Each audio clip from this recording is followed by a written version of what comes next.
Cushman, the legend in the plans. Please listen every day to the showcase. The opinions and knowledge that anyone can take. Showing you how it is done. Proving I am number one. What a legend becomes. This is now my time to show you that I am here. This podcast just to make it loud and clear. By the fans, for the fans. Not many whose head can understand everything pro wrestling. It can never be you.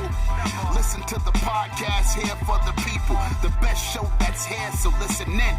Let the knowledge begin. The opinion and the lesson. Yes. Folks, welcome to Everything Pro Wrestling.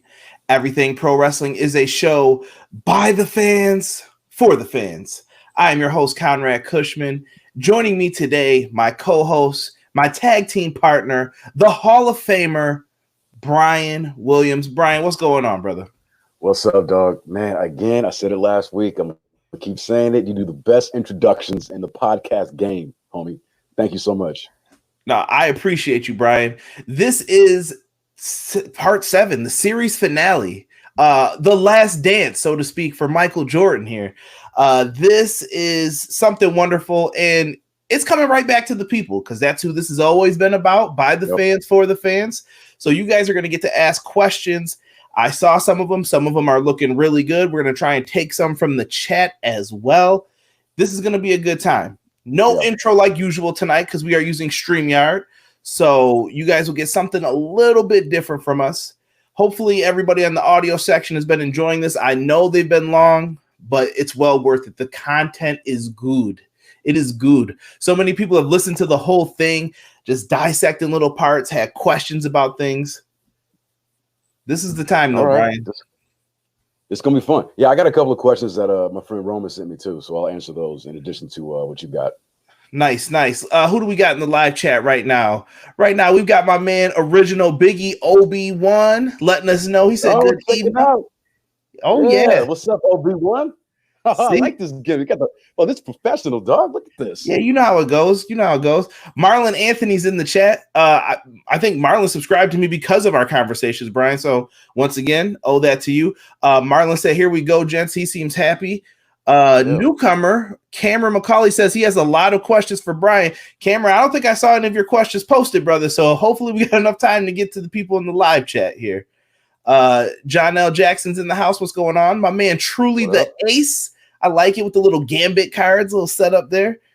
Man, so good. So good. You know what, Cameron, since you came in here, brother, I'm going to show you some love. Folks, if you're in here, make sure you hit that like button for me. As many likes as we can get on this will be great. Cameron McCauley, we're going to start off hot with you. He comes in. He's got CM Punk, one of my favorite wrestlers. So he says, hi, Bryan. What was it like developing SmackDown versus Raw 2007? That game is my childhood. It was great. I mean, we talked about it on episode 1? We did, yeah. I mean, it was great for many reasons. It was great because it was the first game that I was a part of from the beginning, pre-production all the way to the end. As I've mentioned before, I joined the team mid-development of SmackDown vs. Raw 2006. So with 07, it was my first time I really got my my hands in the dough, so to speak, and created some pretty cool designs that I'm proud of even to this day. The environmental hotspots, the ultimate control grapples, the control scheme. So it was a great experience developing that game just because it was my first one.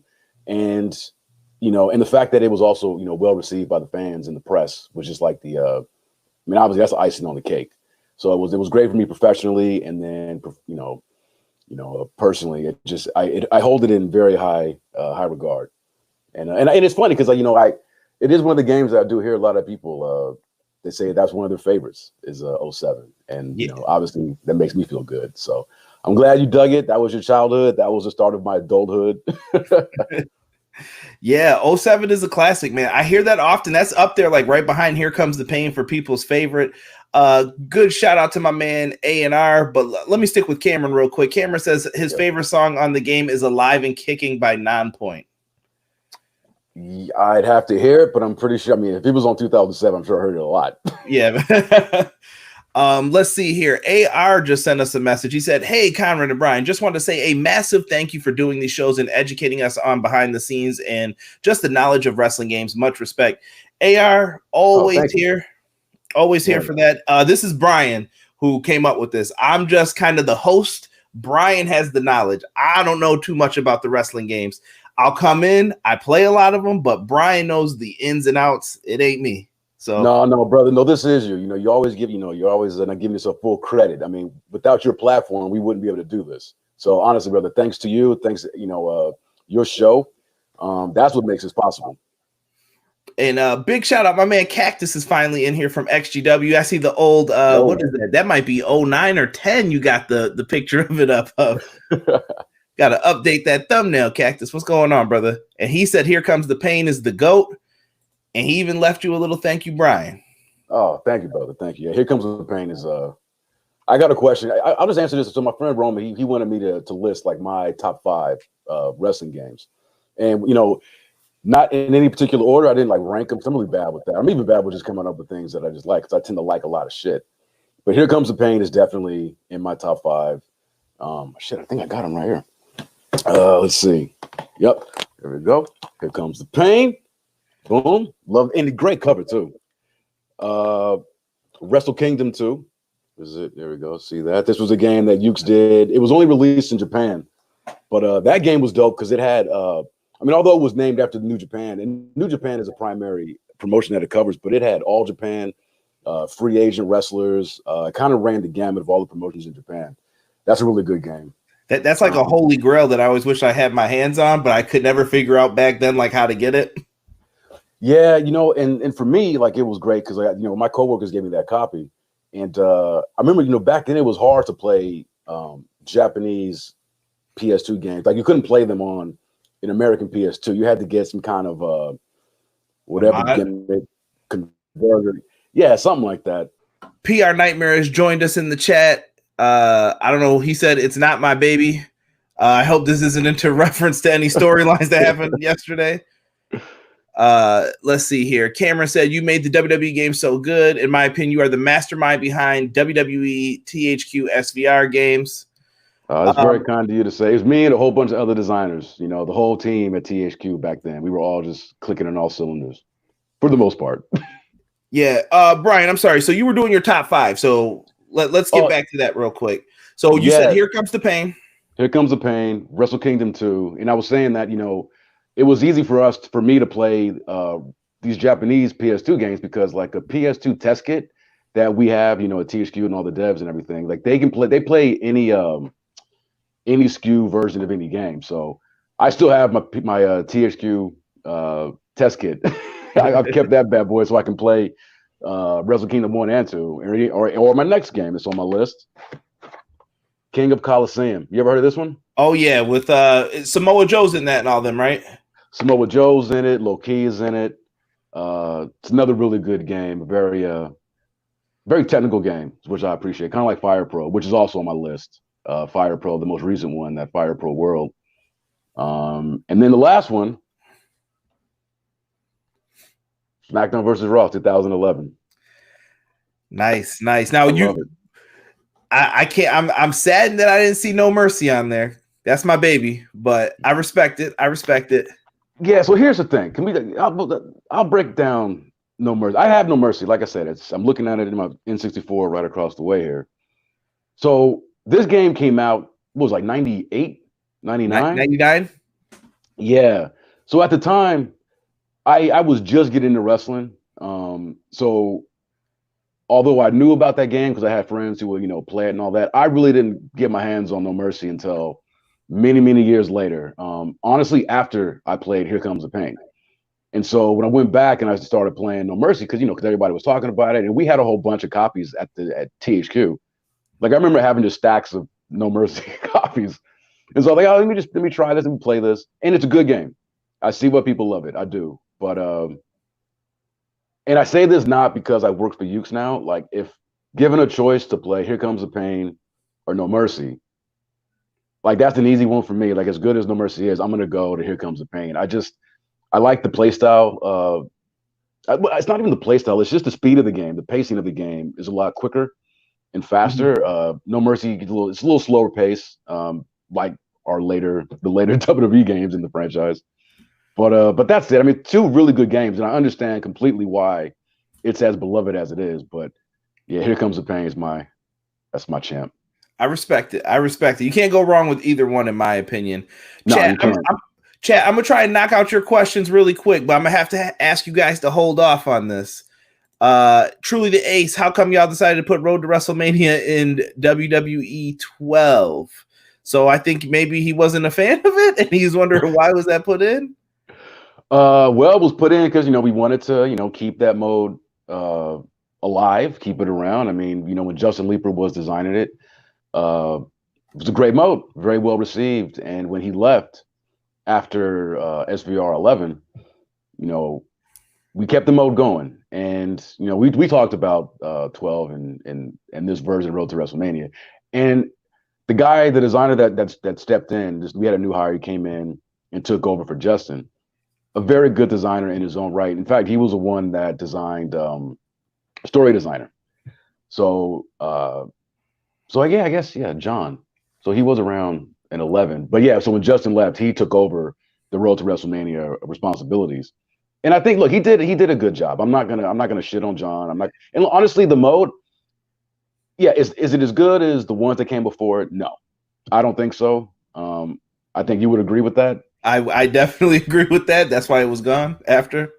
Yeah, and I think we just it was okay, a nice, I guess, a respectable effort, but definitely lacked a certain something, which is why for 13, Corey made the decision to pivot and kind of just, instead of creating these original stories, kind of going back and looking at the history of WWE, which is why we covered the Attitude Era.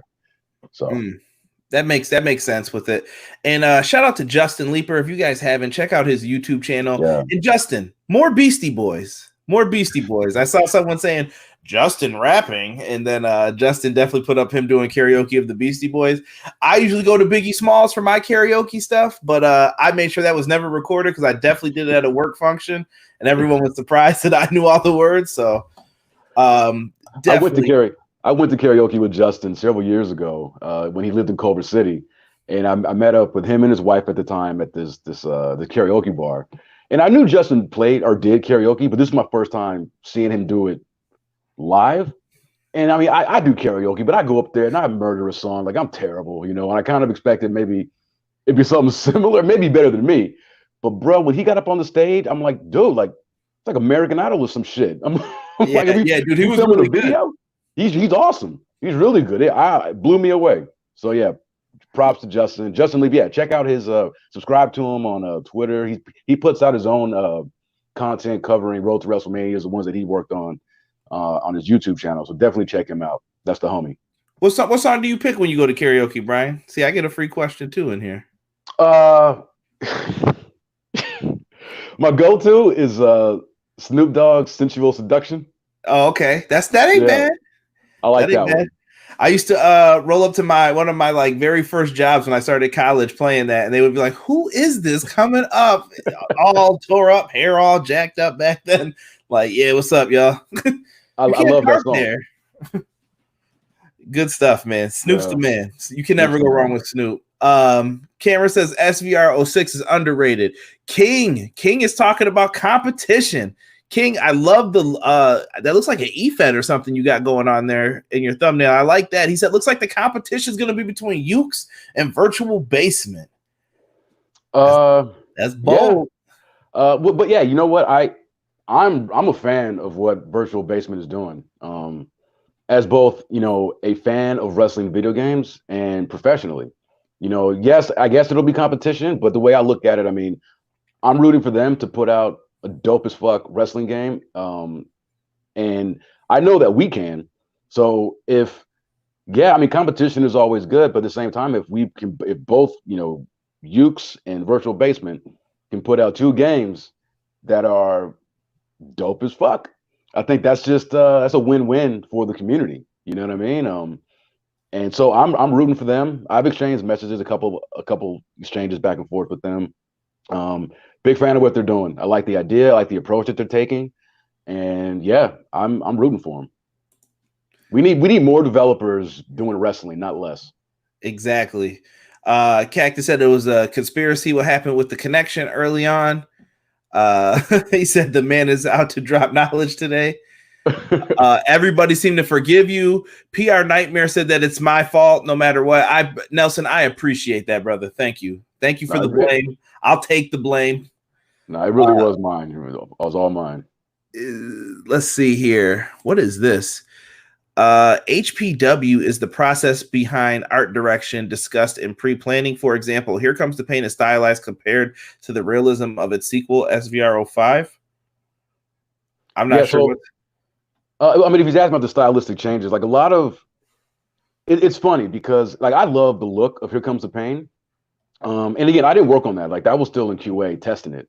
But like when I joined, because you are right, like the look of the models in Here Comes the Pain were definitely hyper realistic.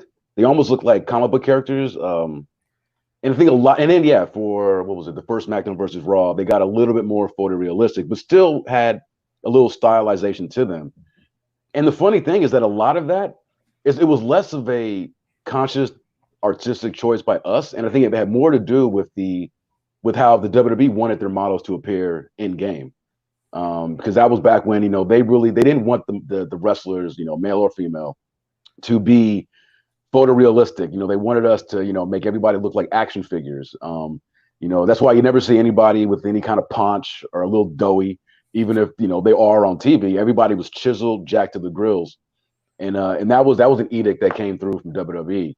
And I think as you go through the lineage of the franchise, you start to see because we talked about this, how we want it to be as realistic as possible. And over the years, WWE, we slowly kind of thawed them out on their hard stance of having everybody look like these Greek gods and everything. And eventually they did, which is why you look at 16, 17, 18, 19, they just got more and more photorealistic. Yeah, that's just part of the vision that they've always had. Cactus said it's the battle of the GOATs. Here Comes the Pain versus No Mercy. It's like watching Macho Man versus CM Punk in a promo battle. I like that. King said that is a poster of the cause he made. Well, brother, you got some really dope cause. I respect that. Yeah. So those look really good. Cameron is back saying, I cannot wait for Ukes to make their new game. I'm hoping it's like the SVR games of old. Thank you. I can't wait for that either. And all I can say is that we will definitely go digging in our crates and looking at those classic games, the fun games. Here Comes the Pains, the SVR 11, with the weapon physics. I finally got an email back from my coworker in Japan because I asked him about why the weapon physics from 11 weren't carried forward, and he gave me a really detailed answer. A lot of it he told me to just kind of keep private. But the one thing I can say is that it was discussed, and it was discussed in a meeting that I wasn't a part of. It was during pre-production, where the heads of state, as it were, from THQ side and then Yuke side, they get together, kind of formulate the big picture ticket items and everything in terms of cost and cost in terms of time and money. And it was one of the things that was pared down in favor of trying to accomplish something else. That's the gist of it. And he did mention to me, because I told him, I'm like, hey, I don't know if you know this, but like this game, a lot of people looking back on this and they love the physics in this. And, I hear so many people saying, what happened? Like, why wasn't this kept? And so he gets it. And I sent him some videos that people have created on YouTube. And so he told me at the end, he was like, hindsight being what it is a shame that we didn't, but, and we've talked like, hey, but we definitely know it can be done and that we can do it. And so, moving forward, that's one thing that, again, one piece out of many that we'll take and, bring over to whatever product that we do in the future. All right. We got Mr. Flood joining us saying he's a bit late. What's up, Flood? What up? Let's see here. Yuke's new game needs to be a mixture of Here Comes the Pain and SVR game. So you can put that in your notebook, Brian. Shout out to Derek in the house. My man Derek will probably be on the AEW Dynamite review tomorrow. He said, B, mother. I don't know what that's supposed to be. Magic. Thanks, man. What's up, Derek? All right, so we got another question from Ace. So, guys, if you got questions, take out your notepad and write them down because the other people who posted them first, I'm going to get to them next. Let's see here. He said, what's your favorite football, basketball, and baseball team? Bryan, you can go first with this. All right. So I'll preface it to say that the NBA is my number one sport. So I'll start there. I mean, obviously, I'm born and raised in LA, so I'm a Lakers fan through and through. So I'm down with the Lake Show. As far as baseball teams go, again, I'm a LA homer. So the Dodgers, and for football, the Raiders. I know they're not in LA, but like growing up, they moved from Oakland to LA, and that's when I was, a kid, and that's when I became a fan of the Raiders, and I've stuck with them since they moved back to Oakland, and now they're going to Vegas. So those are my three. Yes. For me, I'm going to say for football, Buffalo Bills. I can't hate. You can make fun of the 4 Super Bowl losses, all that. The Buffalo Bills are still my team no matter what. No matter how sad we get, I always have to cheer them. For basketball, that's tough. I usually float between several teams, and I usually go with my favorite player. I'll say this. The Clippers are definitely one of them because that was the old Buffalo Braves team, for those who don't know. But my actual favorite team, because I have my favorite player, is the Minnesota Timberwolves because of Kevin Garnett. Kevin Garnett is my favorite basketball player of the last era. I would say Jordan and Garnett's probably right underneath him. KG talked crazy shit too, just like Jordan. So it's all good to me.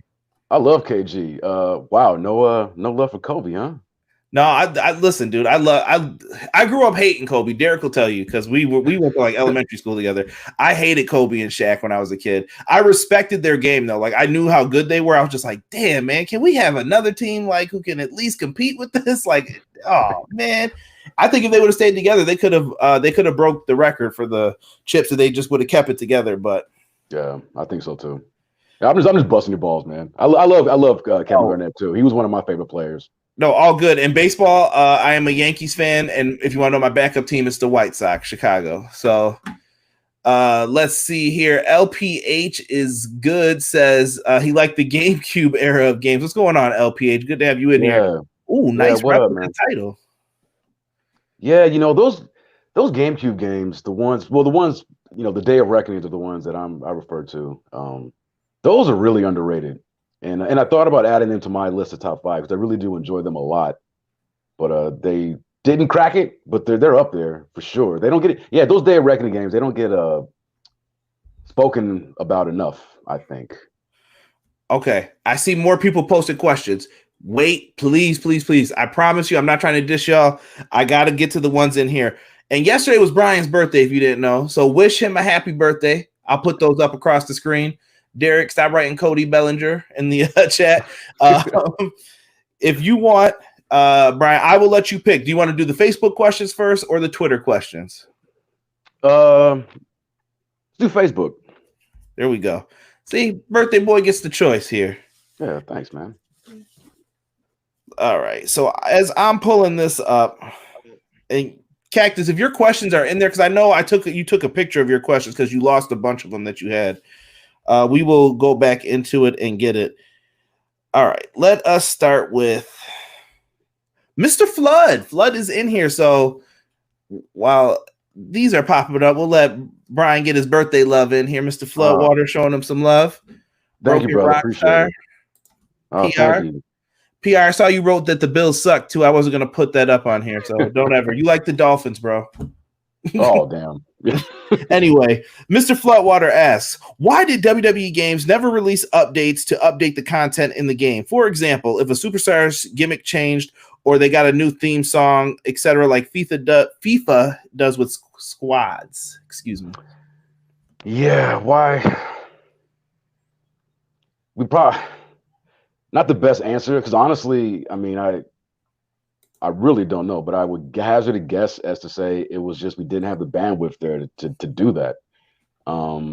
We were a small team in THQ, and I guess assets are easier to implement into the game, like entrance music and all that. But in terms of getting that is easy. Getting that those assets from WWE is easy, but it's like the delivery method that we had in place to make that quickly available to the fans was something that we didn't have a pipeline for that.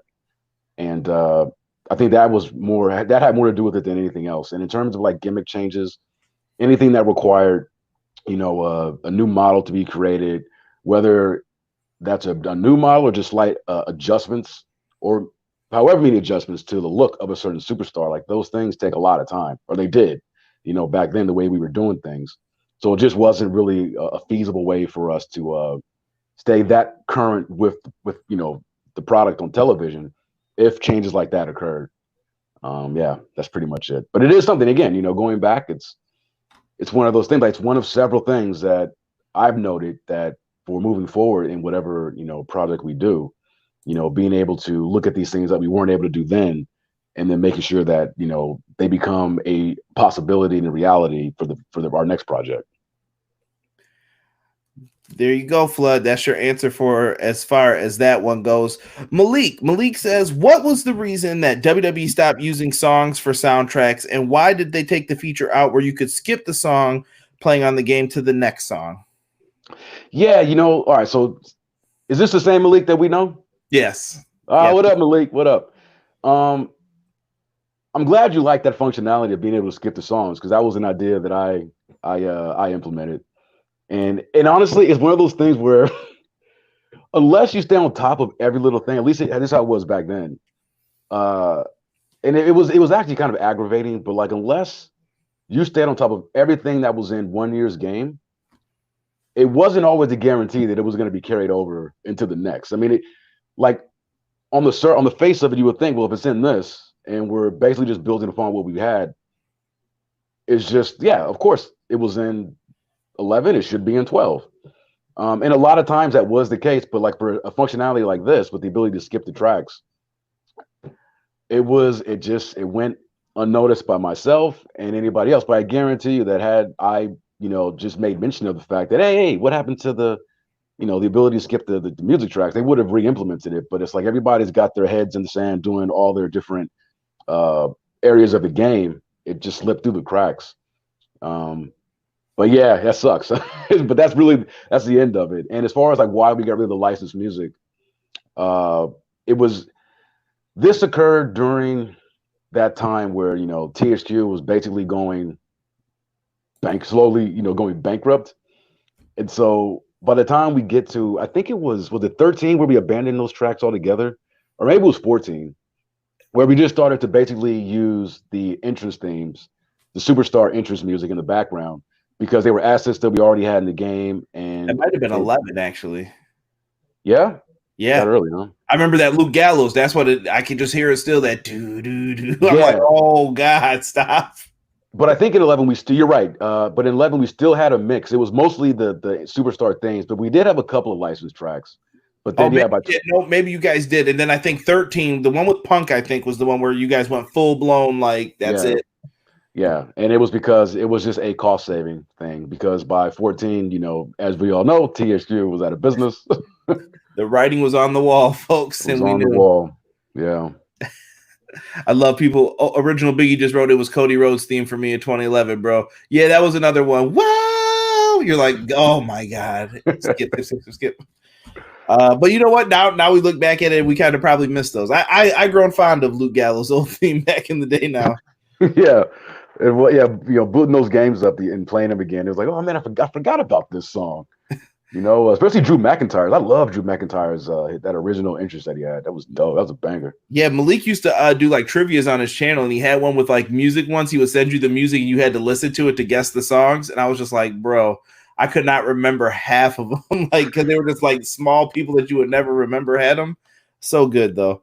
That's a good game. I like to participate in that. Yeah. You heard it, Malik. Get the man on. Derek comes in with a question. Derek says, what would be your dream crossover match between AEW and WWE? Oh man. Damn, that's a good one. You get one match. All right. It would damn. Okay. I mean, because I got a lot. I mean, I really I don't watch WWE much anymore, but their talent, they've got so much fucking talent over there. Okay, Ricochet versus oh no. I was gonna say Omega. That'd be a great one, but Ricochet. No, I've seen them actually at PWG. I'll say Ricochet and Kenny Omega. I think that'd be a good one. I was gonna say Phoenix, but they've actually wrestled in PWG and stuff. But they might have did Lucha Underground too. Yeah. So, but I don't think that Ricochet and Omega had ever been in any kind of match with each other. So I'll take it anyway. That's a dream. That's a video game matchup waiting to happen if anybody got the chance to create it. Oh no! I take it back. I love Ricochet. I still want to see that match. Buddy Murphy versus Kenny Omega. Battle of the V Triggers. Battle of the V Triggers. There we go. I love Buddy Murphy. So yeah, okay, I'm gonna stick with that one. Yeah, I'm a big Buddy Murphy fan too. I loved him when he was the NXT Tag Team Champions, bro. I was like, yo, this dude's really good. I'm telling you. I heard about him a long time before. I think it was on Solid Monsters podcast. Someone said in a thing, and they were like, you need to watch this guy, blah, blah, blah, blah, blah. And I was like, let me look this dude up. And then eventually I saw him, and I'm like, yo, that's the dude the kid was talking about from Australia. Really, really good, man. Yeah, I think it was Jay Silva was his old name. Yes. I'm trying to think for myself here. Derek, honestly, I'm going to go different route. I will say that I would like to see kind of a match with the Elite versus the Undisputed Era. I think that a nice 4-on-4 matchup, whoever Kenny and the Bucks want to pick up, it could be Cody, it could be whoever, versus the Undisputed Era. I think that would be a brawl, and that would be one that I'd like to see personally. Yeah, that's a good one too. That's a really good one. All right. Cactus, I got your questions, bro. So I'm going to have to these are in picture form because thank goodness he took a picture of them before he lost all of them. He put in, how did you determine which modes were a priority? Because it seems like in some games or some modes you could tell we're showing love in some years and others were just copy and pasted and dialed in. That happened at the start of pre-production, where we hammer out, and it usually came through our boss, who was Corey. But during pre-production is when we figure out two things. Well, more than two things, but the top two things are, okay, what are the new features? What are the new modes? And then that's like priority AAA. And then beyond that, it's like, okay, and then what are we going to do to improve existing features and things that we have in the game? And beyond that, it's either just simple, kind of bug fixes or kind of just maintenance, pretty much, for everything else. But that's typically how those things are decided. And usually, Corey makes the final decision, but he would have myself and the other designers. We'd have a meeting to kind of hammer out and figure out, okay, yeah, essentially what's going to get the love and what isn't. Because you can't touch everything, which is a sad part of the business, especially when you're doing something on an annual basis. But that's just kind of what has to happen. Some things, just don't get that tender love and care sometimes. Outside of just making sure it still works. Right. Cactus comes in. I'm just going to go through all of his right now. He says, as far as we come with gaming technology, why is it that some franchises are constantly updating the firmware, but with this franchise, we always had to wait for update until next year? I know that we have great, extensive creative something options, but if Cena and Ziggler get a new shirt, we have to wait till next year. So this is similar to what Flood was asking, basically saying, he's basically asking, why wasn't that put in? And it seems like was community creations put in so that could happen still. So basically, the pipeline, we just didn't have a pipeline in place to make those updates readily available. And yes, a large part of what we did to beef up our the create modes was to implement all these various tools. And first it was the paint tool, and then being able to upload and download images yourself and apply them to your models. It's just a way for us to say, look, this is something we hear you. I know you guys want this. We'll give you the next best thing. If Cena does change his shirt, hey, grab the logo, download it into the game and, put it on, your the model. But yeah, that was it. Man, yeah, that was wild stuff though. Man, remember using the paint tool? Like, damn, man, that was some rough stuff back in the day. People drawing that stuff. I know. Man, I was so terrible with that shit, but it was amazing the things that people were able to create with it. Yeah, there were some really good people. Cactus goes into modding next. He says, why does it seem like the modders on PC made the game better by hacking it? As a console owner, what they did could make my jaw drop. Why not reach out to them and put them on as interns or hire-ons to help improve the game? I've always wondered that too, because that's one of the things I love about the NBA 2K series. Shout out to my man, the Czar.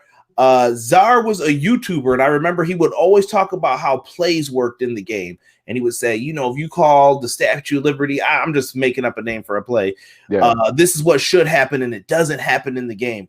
Czar ends up getting hired by 2K, and now their plays are in the game. And I'm like, dude, that's a really good pickup that they hired this dude. And he played college ball. He knew they hired Scott OG. He played basketball in Europe. Like, these were good moves. And I always wonder why we never did that for the wrestling games. There's so many creators out there that I think could really help out with the product, and they're passionate about it. Yeah, no, I agree. As far as why that never happened with us, I mean, I'm sure there's a variety of reasons. Probably the biggest is that, you know, it's not like we were in a position, and again, like during the THQ years, we were never really in a position where it's like we could just hire, you know, like all these, you know, whoever, like to beef up the staff, whether it was, you know, brand new hires to the company or even contractors. Like, our headcount was limited. You know, and that goes back to the budgeting of each project. You know, once you're at a certain head count, you know, that's it. Like, these are the people that you have. You know, it's not like we had that freedom at the time to just say, hey, you know, this guy, you know, he's doing really good stuff. Let's bring him on. You know, whether full time, like I said, in a contract basis. So I'm sure that's one reason of it. Another is that, you know, back then, I just don't really think that, you know, Corey and honestly the design team were really checking the community like that. I think that because the community really is, at least the online community, like with Twitter and Facebook and all that, really kind of, they just amassed and gained so much more of a voice throughout the years, you know, that the game was being developed. And by 14, you know, like I said, you know, the company was kaput, THQ. So I'm sure we probably would have gotten to a point where that could happen. And I know for us, that's something that, 'cause I have people reach out to me quite a bit to see, hey, you know, this is, you know, I do this, you know, send me, you know, resumes and everything to try to get put on. And I respect it because, like, these guys, these content creators are fucking fantastic and they're creative. And, you know, I know for me, I mean, I can't promise anything, but it's like one of those things where it's like when I see talent, I notice it. And if there is something that I can do, you know, move like with our project moving forward to kind of bring in these creative people to help the project, I'm going to do it, you know, because there is a ton of talent out there.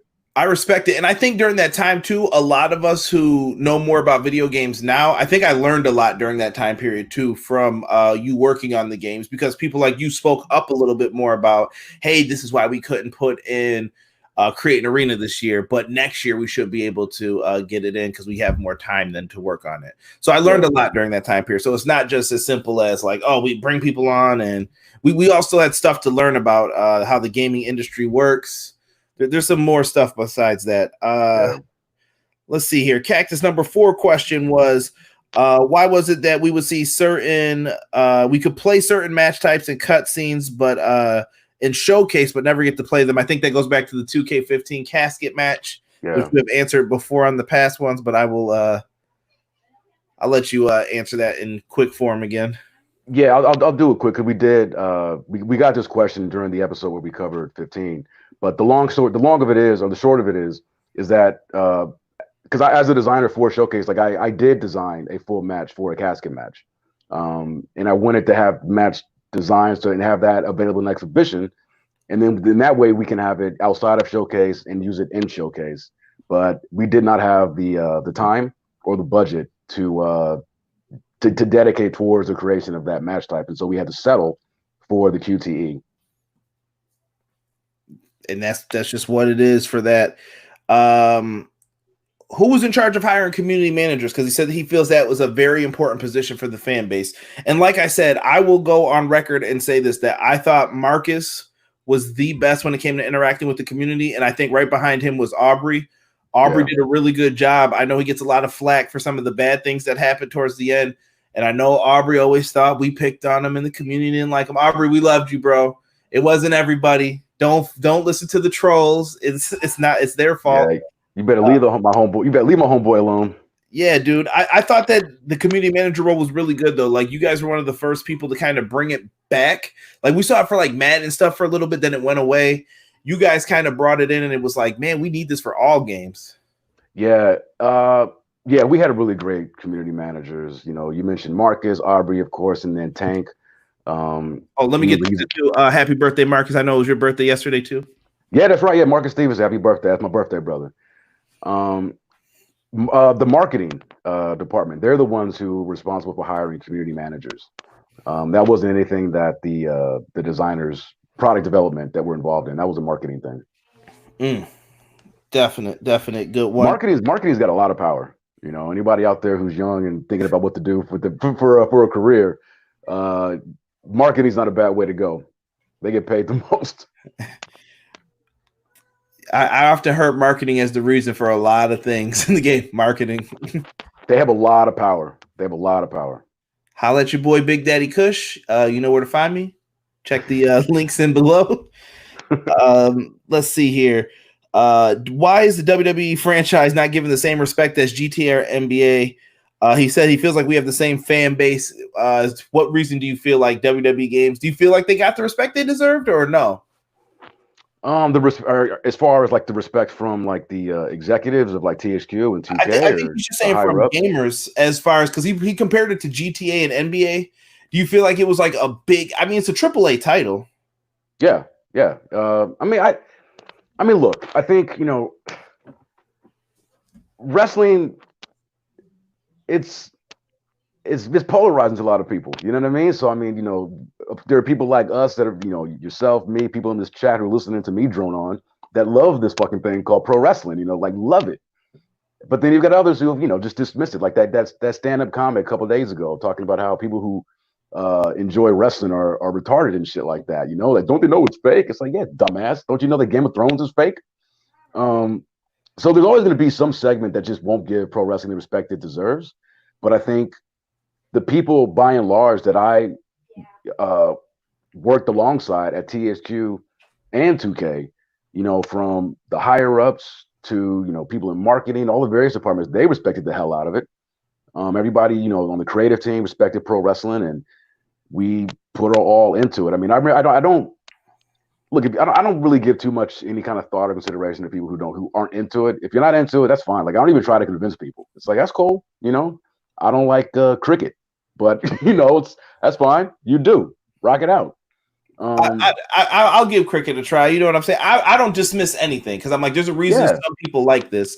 As far as wrestling goes, I actually responded to Tom Saravino. No, I'm not lying, guys. I swear to God, everyone was like, you don't know who he is. He's a comedian. And I was like, dude, I really don't know who this dude is talking crap about pro wrestling. And I was so confused because I saw a video afterwards of like him apologizing. So I was so confused by all that. But I did put up a picture of my man, Dr. D, David Schultz. That's my man now. And I put up When You Need a Hero, and it was a picture of him looking like a bounty hunter with his phone up there with that curly hair. Man, that thing got mad likes. I was like, yeah, you made the wrestling community pretty mad. But I say the same thing you do, Brian. Anytime I'm the last person someone wants to say like, oh, you watch fake wrestling? Bro, I'm the last dude you ever want to be around. I'm like, what's your favorite show? Oh, it doesn't matter, bro. And I'm like, no, what's your favorite show? Because I'll argue all day with people. And then I like Walking Dead. I'm like, oh, you seen zombies walking around recently? No. What do you? I mean, it's a show. It's a show. So it's wrestling. It's so silly. Like, I don't even even when I saw that video of that comic, like I know a lot of people were upset at him. I could give a fuck about his opinion on something that I like. And he came across as like obviously he just showed his ignorance on the subject. You know what I mean? So I just laugh it off. I'm like, all right, you ain't got to like what I like. And the chick next to him, too. Yo, I watched Road Rules Real World when it was good. I don't remember you being on any of those, so I'm downplaying you, too, because you tried to double play both sides a little bit. Like, I went to see The Undertaker with someone. Shut up. Get out of here. Yeah. She's from the Real World? I think it was someone said it was Real World Road Rules Challenge or something. I'm like, dude, nobody watches that anymore. Is it Ruthie? Is it Real World Hawaii? Like, if not, get to the bag. Yeah. Let's see here. Last question from Cactus. He said, how does the roster picking process work? why are some of these rosters better than others for the video games? And I think you answered that once before too, but I'll let you give another quick answer for it. So the roster is determined ultimately by WWE, but before it gets to WWE, back in the day it was Corey, and so basically Corey would put the first roster together, and then he send it to me, get my feedback. Occasionally he'd ask for maybe like Dan or somebody else on the team, but it was usually me and him, and we did it in stages. So we would get the roster, like a prelim roster, started it around like the end of December, beginning of January. Keep that around for a while, kind of see if anybody's released, if anybody is added, kind of keep it kind of fluid. And once we kind of feel we're at a point, and yes, typically it is around the WrestleMania time is when by that point in time, our roster should have been already like sealed and locked down. But yeah, once me and Corey like kind of decide who we need, whether for the game itself, you also have to consider like who do we need for Road to WrestleMania, who do we need for like Attitude Era Mode, Showcase. That all impacts and affects who ends up on the game roster as well, mostly from the current roster, which is why there'll be some games where you have, you don't have some of the lower card or mid card guys that are actively competing versus having all these other ancillary characters and wrestlers and stuff. And after that, it ultimately is sent to the WWE, and they're the ones that review it, and they will tell us if it's good as is, or if we need to remove somebody, which has been the case sometimes, or if we need to include somebody, which has been the case most times, because that is a very nice paycheck to be a part of the game. And there was some politics involved on the WWE side of things, as far as making sure that certain wrestlers, got their cash. Exactly. And a lot of people miss those THQ paychecks still, by the way. Bryan, we've got to clear up some confusion in the chat. Now, if you want to say this or whatnot, I'm going to bring it up. Thank you to everybody who took a dump on that comedian and nobody even really mentioned his name. That's great that nobody knows who he is. Truly the Ace asks, Bryan, if you have a chance to make an AEW video game, would you do it? But hold on. I want to put that in perspective, because Cameron comes in and responds back to him and says, I don't think Bryan can make an AEW video game because he's with Yuke, and Yuke still have the WWE license. So, Bryan, I don't know if you want to clear that up for some people. Yeah, Yuke's is a development studio. As the developer, we don't hold any license. The publisher, they hold the license. During the THQ years, it was THQ held the WWE license, and then because I was part of THQ back then, we contract Yuke's to then come in and develop said game. And that was the situation at THQ. That was the situation at 2K. The rights always go, in these situations, the licensing rights always go to the publisher over the developer. So no, we do not have the WWE license. That's just how it works. I mean, it's not like, it's any situation. Like we're contracted to do their game for them. So it's like they have it, they need us to make it, and it's like, okay, here you go. It's not the other way around. Got you, brother. So they can work with who they want to work with, is what I'm gonna leave that at. Right. Let's see here. Malik came back in and said, "Wrestling is an art. People who aren't understand." One sec. I got to answer the other question, right? Yes. I'm sorry. I forgot that was a two-parter. Would I want to make an AEW game? Yes. Yeah. Hell yeah. Who wouldn't? Shit. I very much would like to make an AEW game. That's an easy question to answer. I love that show. I love that talent. And the fact that they're new, and I don't know, AEW is just very exciting right now, and the prospect of being able to work to do that would be amazing. So yeah, that's if y'all want to clip that and send it to I think, what is it, at Kenny Omega X, you guys can feel free, send that to Tony Khan, whoever you think has the juice. Let them know, man, and put me on too. If you guys need something, I'll help. I need that money, Tony. I'll come to Jacksonville. I'm sorry, Malik. Let me get back to your point here. He said wrestling is an art.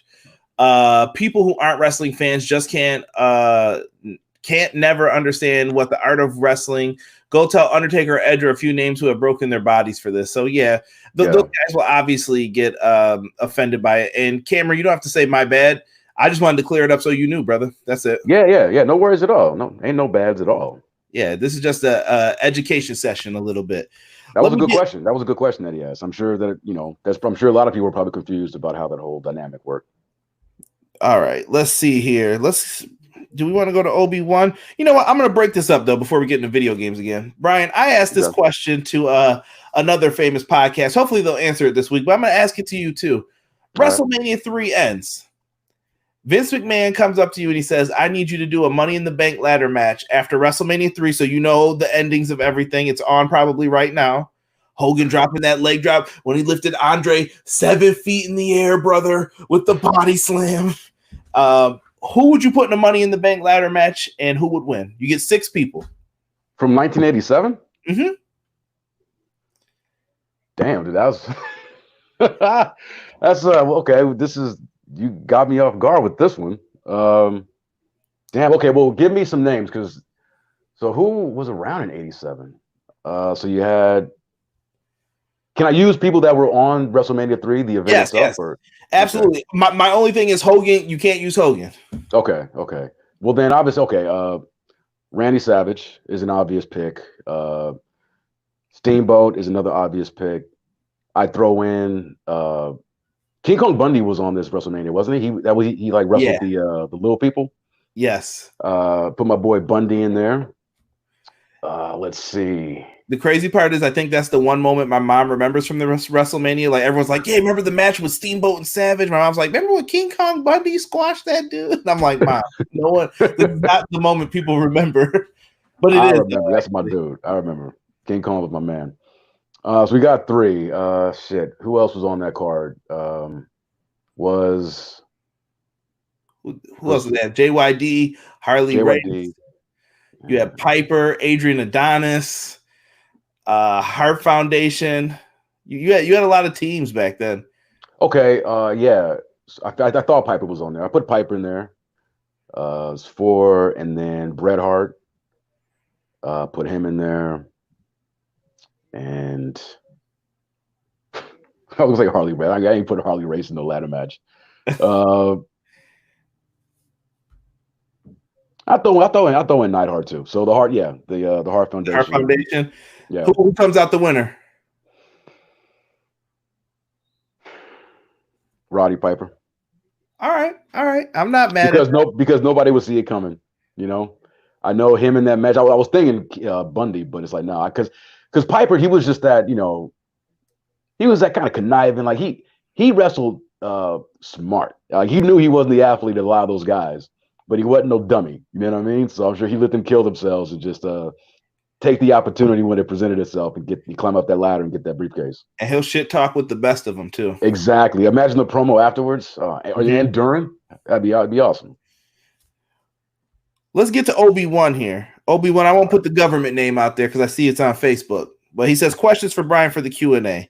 Obi-Wan comes in his first one. How much involvement did you have with the WWE 2K influencers? So those are the YouTube cats who usually get like the early stuff.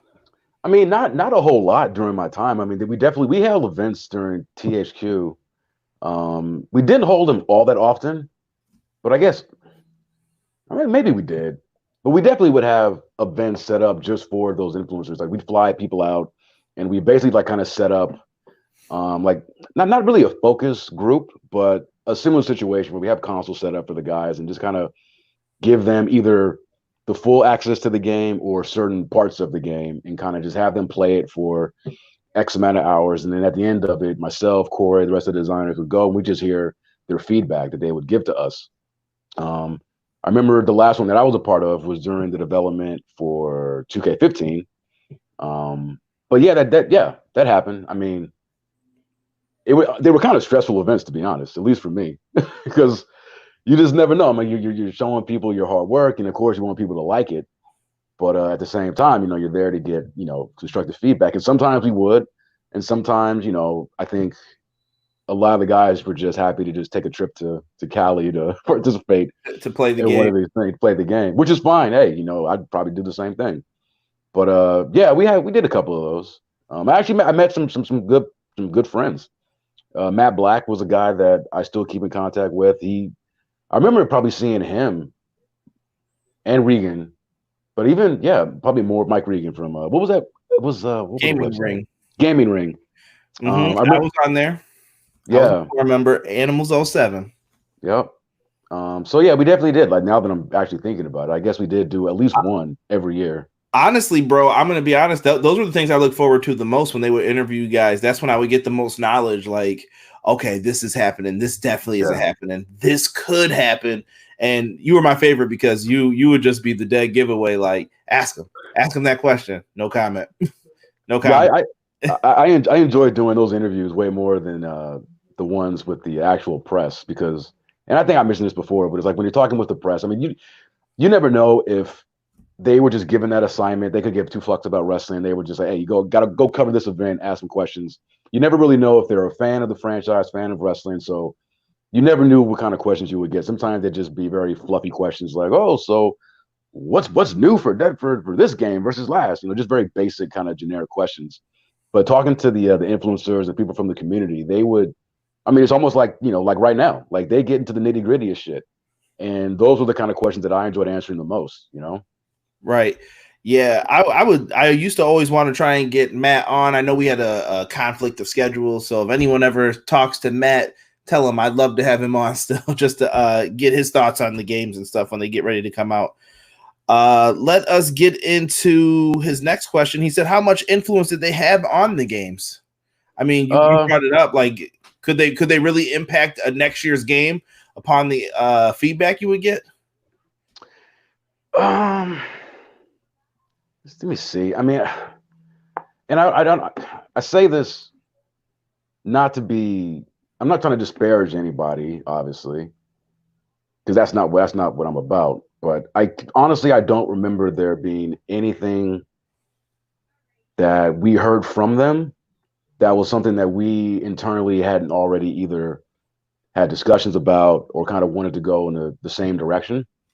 So nothing really sticks out as like, oh, because of this community event, we went this way instead of our original plans to go that way.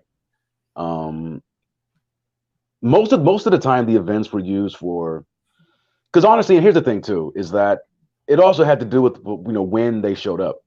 It's one thing to have them show up and, at the very kind of like start of development where we've got our first couple of, fresh builds, and maybe they're just playing a small segment of what's new or whatever. It's not the finished product. Probably bringing them out then would have been more impactful than the time that we did bring them out. Because by the time that we would bring them out, the game was damn near done. It was in QA. If there was some great feedback or idea that, we all were like, oh, we didn't think of that, or man, this is really good, we got to get this in here. Depending on the scope of it, it was usually too late to do it anyway, but it'd be a thing that we take note of for maybe the next year's game. So usually when we had the events, it was more for tuning feedback. Does the game, is it, what's the pacing like? Basically to get feedback on things that we can kind of quickly and easily make adjustments to before the game is submitted to Sony and Microsoft. Understandable. And Obi-Wan basically continues on this with his next two questions. Yeah. He was like, what was the process of bringing in the influencers? Is it based on subscribers' personality? Was it marketing? I mean, how were these people picked out? They were picked out by the marketing department, the guys on the WWE marketing team, the community manager, if we had one at the time. Obviously they went to him to get whether it was Tank or Aubrey or whoever. They went to them to get information on who they should probably bring out. It was never done through us. Like Corey, myself, no one on the PD team, product development, we never had any say about who was going to be brought in. We were just told when the event was happening and who was going to be arriving the day of. So that wasn't anything that we did ourselves. Okay. But I'd have to imagine, I'm sure they looked at, subscriber numbers and like how active is this person's, whether it's how wild some people are too with the comments too on Yeah. If you want to come out to an event, you can't say F2K in their game and be like, hey, y'all, I'm here. What's going on? Where's the sub trace? Yeah, that was never gonna happen. Like they definitely do their vetting of who they bring out. You're not gonna, and we never had a problem with anybody coming out kind of being abrasive like that at all. Everybody that we brought out were super cool. Like I said, they were happy to be there, happy to have the platform to kind of give their opinions and everything. Right. And his last one was, did you ever consider having a WWE 2K day for not only the influencers, but people who have smaller channels, know what they are talking about, coming in maybe to play the games? Would you have somebody who has a smaller channel that is very knowledgeable about the game ever come in, or was it just like, if you don't have that reach? I think if there was, now here's the thing. So I've actually gotten to know, and I follow a lot of these YouTube influencers or channels and everything. Like, it's funny that now that I've been with Yuke's, I've kind of gotten more in the know of who a lot of these guys are, because I watch their content. So the only thing I can say is that moving forward, like if let's say if I were to be a part of one in the future, and I just ask marketing, because I mean it's not like marketing just wants to do it all themselves. Like if Corey or myself would have went to them and said, hey, like who are you thinking of bringing out for this event? We'd have a discussion. They'd tell us, and if there was somebody that I wanted to have there that wasn't on any kind of list, but like you said, maybe didn't have as far of a reach, but their content and their analysis and their the way they presented their feedback and their information, it was such that, hey, this guy or this girl, this gal, they know what they're talking about. Yeah, it's like we need to bring this person out. I think it's good to have a mix. I think it's to just chase after the subscriber counts and all that. I don't know. It's they can have a whole bunch of subscribers. Doesn't mean that their content is better than this other guy who maybe only has half. Mm-hmm. And I think it set them up for failure, if I could say this about 2K. And it's nothing bad about any of the people. I basically follow all the main people who get invited out to give their feedback every year. The issue, I think, is that you give them all the content beforehand, and they come out and they release massive amounts of videos before the content comes out. Yeah. And it's like, well, dude, you just crushed everybody who's smaller, who's on the come up. So what are they supposed to do now? The only content they can make that's going to get views will be bashing 2K, finding something in the game that they missed possibly. Like you're not going to get anything. And I'm like, you're killing the little guys too while you're doing that at the same time. I understand why they give them something like, hey, you came out here, record this if you want. Do what you got to do. Yeah. To me, I think the more important thing would be to give the feedback instead of recording all that stuff and then just talking about it. But I'm an audio guy. I don't need the visuals and all that stuff for it. Yeah, no, you make good points. I mean, I think that's true too. I mean, I was always surprised, like just how, because I remember specifically the last one that I did with 2K for 2K15, and how it was like as soon as that embargo was lifted, which was maybe like a couple of days or a week after their visit. I mean, it was just like my YouTube recommendation of it just flooded with all this shit. I'm like, damn. I'm like, y'all. I was actually surprised that marketing would allow that much content of the game to just be put out there like that. Yeah. So yeah. Keep something in that. Once it's out, you can't put it back in. So yeah. I don't know. Maybe that's some words of wisdom for whatever next title you work on. Absolutely. Brian, let's get to Sick. My man Sick won't put his government name out there either. Sick comes in with a bunch of questions. These are probably going to be some fast, quick hitters, though. Okay. First question. If you could live your life as one movie character, who would it be? As one movie character? Oh, man. Shit. I'm trying to be quick. Like a fictional movie character, right? It could be anything. It could be Shrek. It don't matter to me. You pick whoever you want. You just said a movie character. Miles Morales. Okay. All right. Shout out to my nephew, Knowledge. He would appreciate you for that. I'm gonna go with Alonzo Harris. Denzel in Training Day. Oh, you going heel on us, Conrad? Absolutely. You got to sometimes, especially when people talk about the Buffalo Bills. Cactus, I know you know Sick. he's part of XGW too. 2, he says waffles or pancakes? Waffles. You're like my wife. I frankly don't care. I like them both, but I'd rather have waffles than pancakes. I don't care either.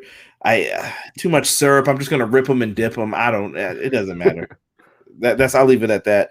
What albums are you listening to right now? So here's the thing. Like honestly, like when I'm at the gym or walking to the store, like I listen to podcasts nowadays more than albums. But the last album that I listened to before all the gyms got shut down, and it's an old album. It was Mastermind, Rick Ross's album. I think it came out in 2014. Trilla. I just love that album. And I mean I listened to a lot of stuff, but that was the last one that I remember playing. But yeah. No, Ross is a cool dude. I've been listening to I'm not gonna lie, Monteezy's Humble Beginnings. I think that's been a really good album. I usually mix it up with a bunch of people. Who was I listening to today? I listened to some Logic, Royce the 5'9". I love Royce, man. Yeah, I love me Royce. too.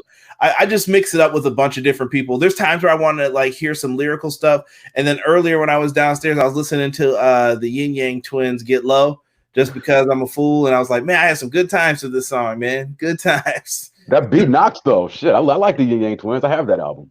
Exactly. Just good times with that. Let's see what else he has here. 2 wrestling moves that have been erased from wrestling. Which 2 do you choose? DDT, drop kick, elbow drop, or leg drop. So basically we get to keep 2. The other 2 are gone from wrestling forever. Okay, keep 2, drop 2. Say it one more time, please. DDT, drop kick, elbow drop, leg drop. Leg drop is out because fuck Hulk Hogan.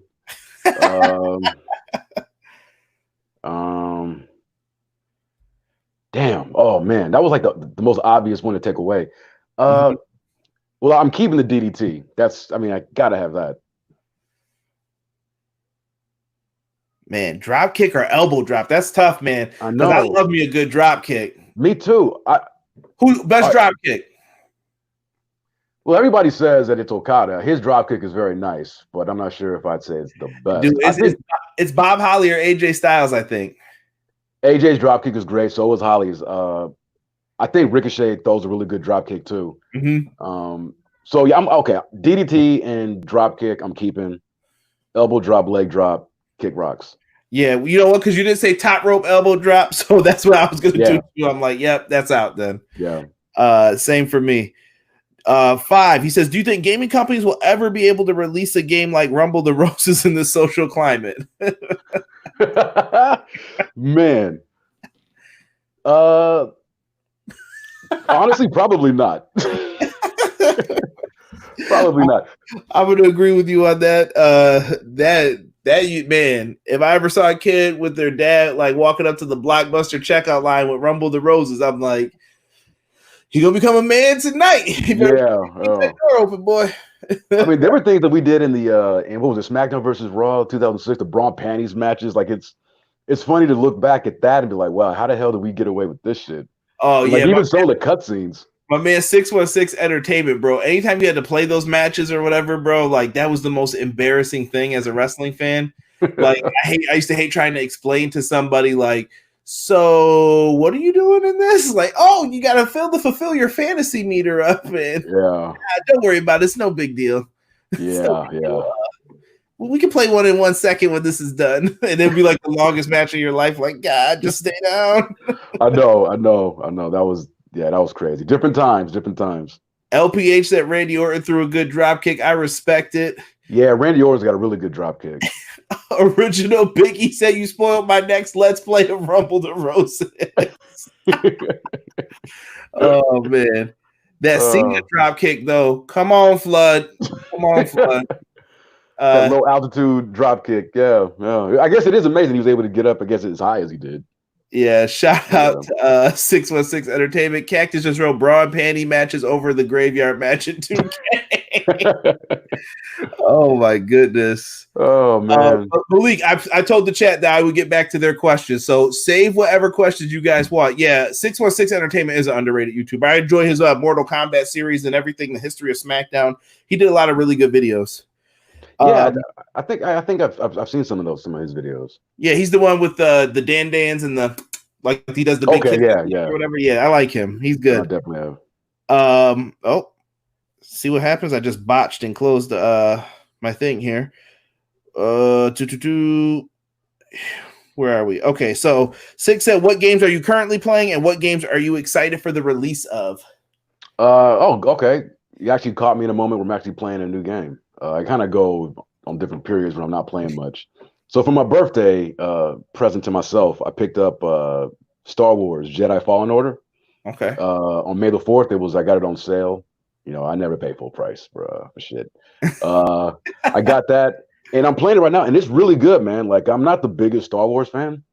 I like it enough, you know, it's fine. You know, grew up with Star Wars and all that. Not a big fan of like these late, you know, these recent movies, but I like The Mandalorian, and I basically think I like everything except for the films at this point. And this game is lit, man. It's really good. It's fucking hard as shit, but it's good. I'm digging that a lot. And what was the second part? What are you looking forward to? I'm looking forward to Virtual Basement's game, if I'm being honest. Like, Ooh. I am. Like, I'm very interested to see what they do. And I mean, I didn't want to say, oh, I'm looking forward to, you know, my potential project. It's like that's just a given. But outside of, you know, what I do, yeah, Virtual Basement. So I'm really, really excited and intrigued by what they've got going on. And for me, for those who care in the chat, it's Streets of Rage 4 is what I've been playing mostly lately. Classic beat 'em up game. If you've never played Streets of Rage, check it out. Yes. And the game I'm looking forward to, I think The Last of Us too. I'm kind of interested to see where it is. I didn't see spoilers. Don't do that to me. I did a good job avoiding them. I work really hard to avoid wrestling spoilers, all that. So, yeah, I want to see what this game's about. So hopefully it's just as good as the first one. I thought the first one was pretty dope. And I didn't play that until years later. Someone gave it to me. They were like, I got a free copy of one you wanted. And I was like, yeah, sure, why not? We played on the same basketball team. And I was just like, yeah, I'll check it out. And then I was like, yo, this game's amazing. He's like, I knew you'd like it. I haven't played it either. Oh, really? Yeah, it's pretty dope, actually. Once I got into it, I was like, oh, okay. And I like games with stories behind it and everything else. No, me too. Let's see here. Best rapper of all time. Best or favorite? Best. Shit. I think. Who's your favorite? All right, yeah. Let me say that because I feel remiss if I. So my favorite of all time is Tupac. The best, and I'm saying this kind of being as objective as I can, kind of taking my fandom out of it and just looking at it from just kind of very pragmatic way. I think that Jay-Z is probably the best of all time. That is my answer as well. I can give you my top 5, honestly, that I say of all time, and I try to do it as objectively as possible. I go number 1 is Jay-Z, number 2 is Eminem, 3 is Tupac, 4 is Nas, 5 is Biggie. And Biggie is probably the one I listen to like the most. Like, I love Biggie Smalls, but his body of work is just not as much as Tupac's. Jay-Z, one of the best businessmen of all time when it comes to hip hop. He wasn't even supposed to be in that spot, and look at him now. Like, I know. And the thing with Jay-Z, just add this a little bit longer, that I really have respected and appreciate about him is that he's allowed himself to age with his music. It's kind of rare in hip hop to see somebody start one way and then change and grow and mature, and like where their content is different. You know, you go back to Reasonable Doubt, you listen to that, a young man, you know, trying to get put up on the grind and everything, and then you go listen to whatever his last album was. I forget the name of it. I have it. I just forget the name of it. And it's like, that's a different man. You know what I mean? The lyrical ability is still there, but like just the content, everything that he's talking about is just that's grown. He's allowed himself to grow and to mature. And sometimes a lot of rappers and especially in hip hop, they don't allow that. They kind of stick to the same formula, you know. And Jay-Z didn't, so props to him. Yeah, I'm getting some hate. My bad, Cactus. You're never online, bro. Don't give me that mess, man. You know we're old as hell now. I don't see you on. We get on. We talk in the chat half the time more than anything. Malik listed all the games he's looking forward to: God of War, Spider-Man, Red Dead Redemption, Detroit Becoming Humans are all really good games for PS4 if you're a PS4 player. I see people talk about SpongeBob, Battle for Bikini Bottom, Rehydrated. That game is dope, man. I think I mentioned before. I tested that game, the original. Mm-hmm. I love Battle for Bikini Bottom. And Cactus updated us. 444 is Jay-Z's most recent albums. Thank you, brother. Thank you. Yeah, no. Actually, you know what? Cactus, shout out to you. Sent me that album. Don't let Jay-Z know that though. Yeah. Did you like 444? Yeah, I thought that was really good. That showed his maturity, I thought, a lot with it. Reasonable Doubt's one of my favorite albums by him. I love the original Blueprint. Yeah. That song just speaks to my soul. I think it just reminds me of like walking what was I in? Probably I had to be in 8th or 9th grade, and it just got me through high school that first year because I almost got into some fights with people over stupid shit about like talking shit about my sneakers. I was the new kid in school and they didn't know me. I'm like, bro, I've lived in this like town my whole life. I will jack you up, bro. Like you don't know me. And then I became friends with these people later on, but I was just like, man, let me put my headphones on and keep it moving, bro. Cause I'm not trying to hear it. I don't feel like getting in trouble. It's not worth it. Don't test, son. Here, Lil Wayne's not top 5. Did you hear the 5 names I just said, son? I love Lil Wayne, but I love Lil Wayne too. But not top 5. Not top 5. He'd be in my top 10. I think the Carter 2 is still one of the most like that's one of my favorite albums of all time. The Carter 2 is fucking like from beginning to end. Just perfect. Listen, Brian, I gotta try and get you to listen to some Lupe.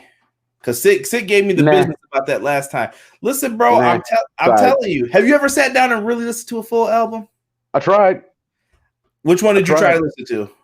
And don't tell me Lasers. What's the cover art for Lasers? I think it might have been Lasers. It was the all white background with the A that looked like the anarchy symbol. Yeah, that was the one. So do you know why I tell you not to listen to that one? He had nothing to do with that record for the most part. Those were songs that he had recorded, and then his record company like took them and put them on the album. He had one of those. So listen, him and his record company were like this from the beginning. And everyone was like, he's not going to walk away from that much money. He'll never walk away. And he walked away from that much money. They're like, bro, where are you going? And he just had a session with Joe Buttons the week we were talking about him originally. And he said, like, well, what was the problem? And he was like, they tried to make me go to a show when I was sick. I could have died. And they were like, you need to be here for BET or they're not going to play your video. He was like, bro, you want me to be like the 3rd person on a BET like summer jam and they're not going to play my videos if I don't show up? Really? And he told some really crazy stories about the whole thing and how they hired him and then they sent out an A&R to buy the rights from his music from the original person he got it from. So he had a record company before. They bought all of their like talent and equipment and brought it over to their record company. Then they would go out and triple dip and buy. Okay, you own his music rights? Yeah, I want to buy them from you. And they would pay that person off. Now we own you. We own the beat and we own you. And it's like, yo, you're already getting paid for me and you bought the beat from her. So now you're getting, royalty from you and that. So he was crazy, but Lupe really taught me a lot of stuff, bro. Like when I first heard it too, I was like, yo, I don't want to hear this. This dude's a fake Pharrell, like Kick Push. It ain't for me.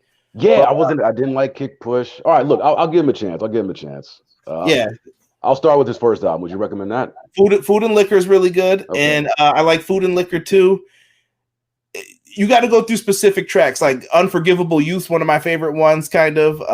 I'm getting too super deep, so please don't like put me on no politics or political spectrum wrestling fans. Like, there's some really good stuff in there, though. All right. Just because it's you, brother. Just because it's you. I'll check them out. I feel like some people are trying to. I don't know if you're talking about K Quick. He said K Rhino is probably the best rapper. Oh, K Rhino. He's from Houston, I think. Yeah, he's dope as hell, man. You know what? I've never heard of him, so I might have to check him out. Yeah, he's an independent cat. No, and he's got a great voice as well. Like when it comes to hip hop, there are 2 things I check for. It's the voice and it's the lyrics. You know what I mean? And that's one of the things about Lupe. I was never a fan of his voice. It was hard for me to get past his voice. Yeah. No, Lupe's a really like, dude, he's super intelligent. Like when you actually speak to him, I'm like, man, that's a really like dope way to think about things. Like he changed, dude. Listen, when I used to rap, I used to be one of those fake dudes who would write like, yeah, I went to the club, saw my B, and then he like made me change all of that. Like, dude, I'm like, that's not me. That isn't me at all. Yeah. And I was like, I gotta stop writing stuff like that. And then like my whole style changed completely from it. Let me see here. You got to be authentic to yourself, you know. Cactus says, I'm not dying for BET, not MTV or VH1. Cactus said Childish Gambino over Lupe all day. Yes, I agree with that. I love Childish Gambino too.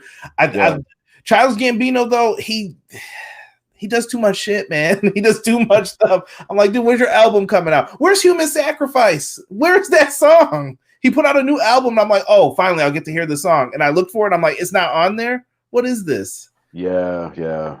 I'm a big fan of Childish, and the guy who put me on Childish was Chris Hero. Nice, because Chris Hero, he's a big hip hop head. Yeah, dude, he loves the Wu-Tang. Only thing I don't like is that he likes Duke, man. I'm like, come on, bro. Me and Derek are rivals. I'm a North Carolina fan, so I'm like, yo, get that out of here, bro. Yeah, no one's perfect. I'm not a Duke fan either. Yeah.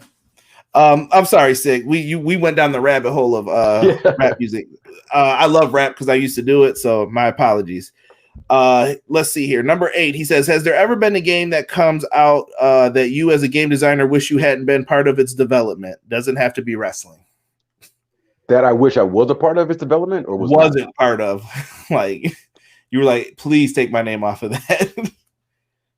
But that I actually had nothing to do with. No, like, yeah, but he's saying, like, is there a game that you were on that you wish, like, I wish I had nothing to do with that, man?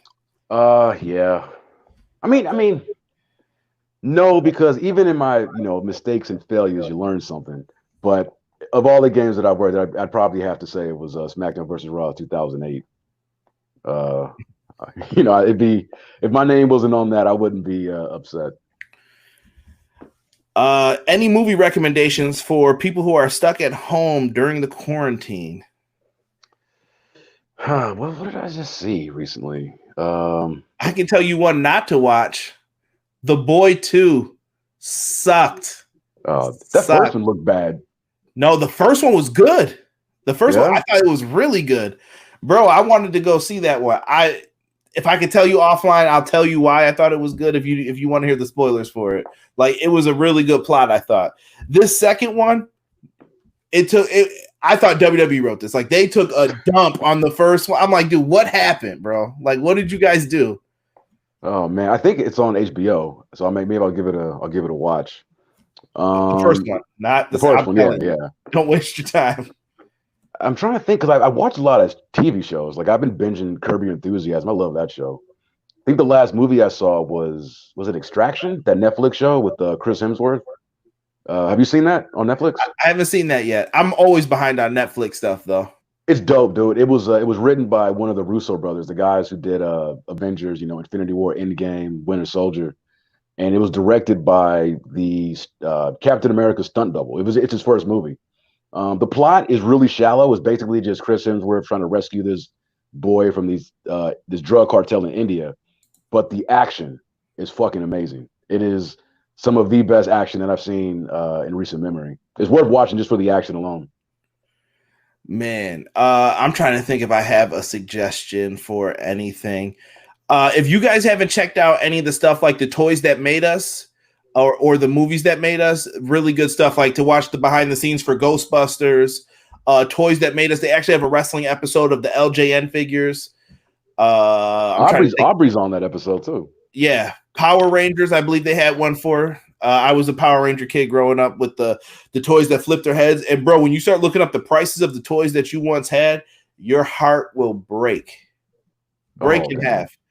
And my man Saban, who came up with the Power Rangers idea, me and Sick were actually talking about this. The dude's a straight up G.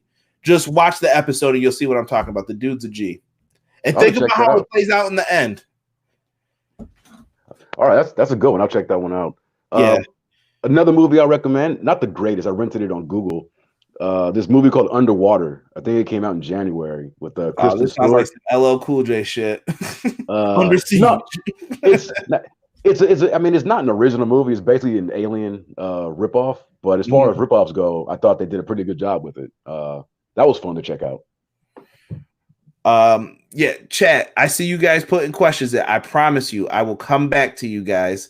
Malik just put a suggestion and he said there's a show on Netflix called The Last Kingdom that's really good. Not a movie, but a good Netflix show if you're into Lord of the Rings type stuff. He recommends it. I remember seeing the thumbnail for that. You know what? I've only seen one Lord of the Rings movie. It was the second one, and it was the worst blind date. Like someone set me up with this girl ever. Oh my God. I remember that from way back when. Oh God. Like I couldn't wait for her ride to come get her. This is before we had cars even. I'm like, dude, yo, when is your family member coming to get you? Like, what happened? Why was it so bad? Was it just like no chemistry at all? Or you weren't feeling her? It was weird. So, you know, you talk on the phone first. The chemistry was there. Like, it was all the good talk. And then once you got to the movie theater, I'm like, yo, this chick's really into, like, Lord of the Rings, bro. I'm about to be sitting here for 3 hours sitting next to her. And she didn't want to say nothing. She didn't want to do nothing. She was just, like, weird. And I'm like, yo, I'm done with this. Like, I'm calling someone else as soon as I get up out of here. Have a good night. See ya. You know, walked her to her car. I was still a gentleman about it, but I was just like, of course. That's the end of this. Delete that out my phone. Shit, it's a rap Rizzy. Delete. Like the wrestler reference there. Sick, where are your questions right now? What's going on, Sick? What up, Sick? Your thumbnail.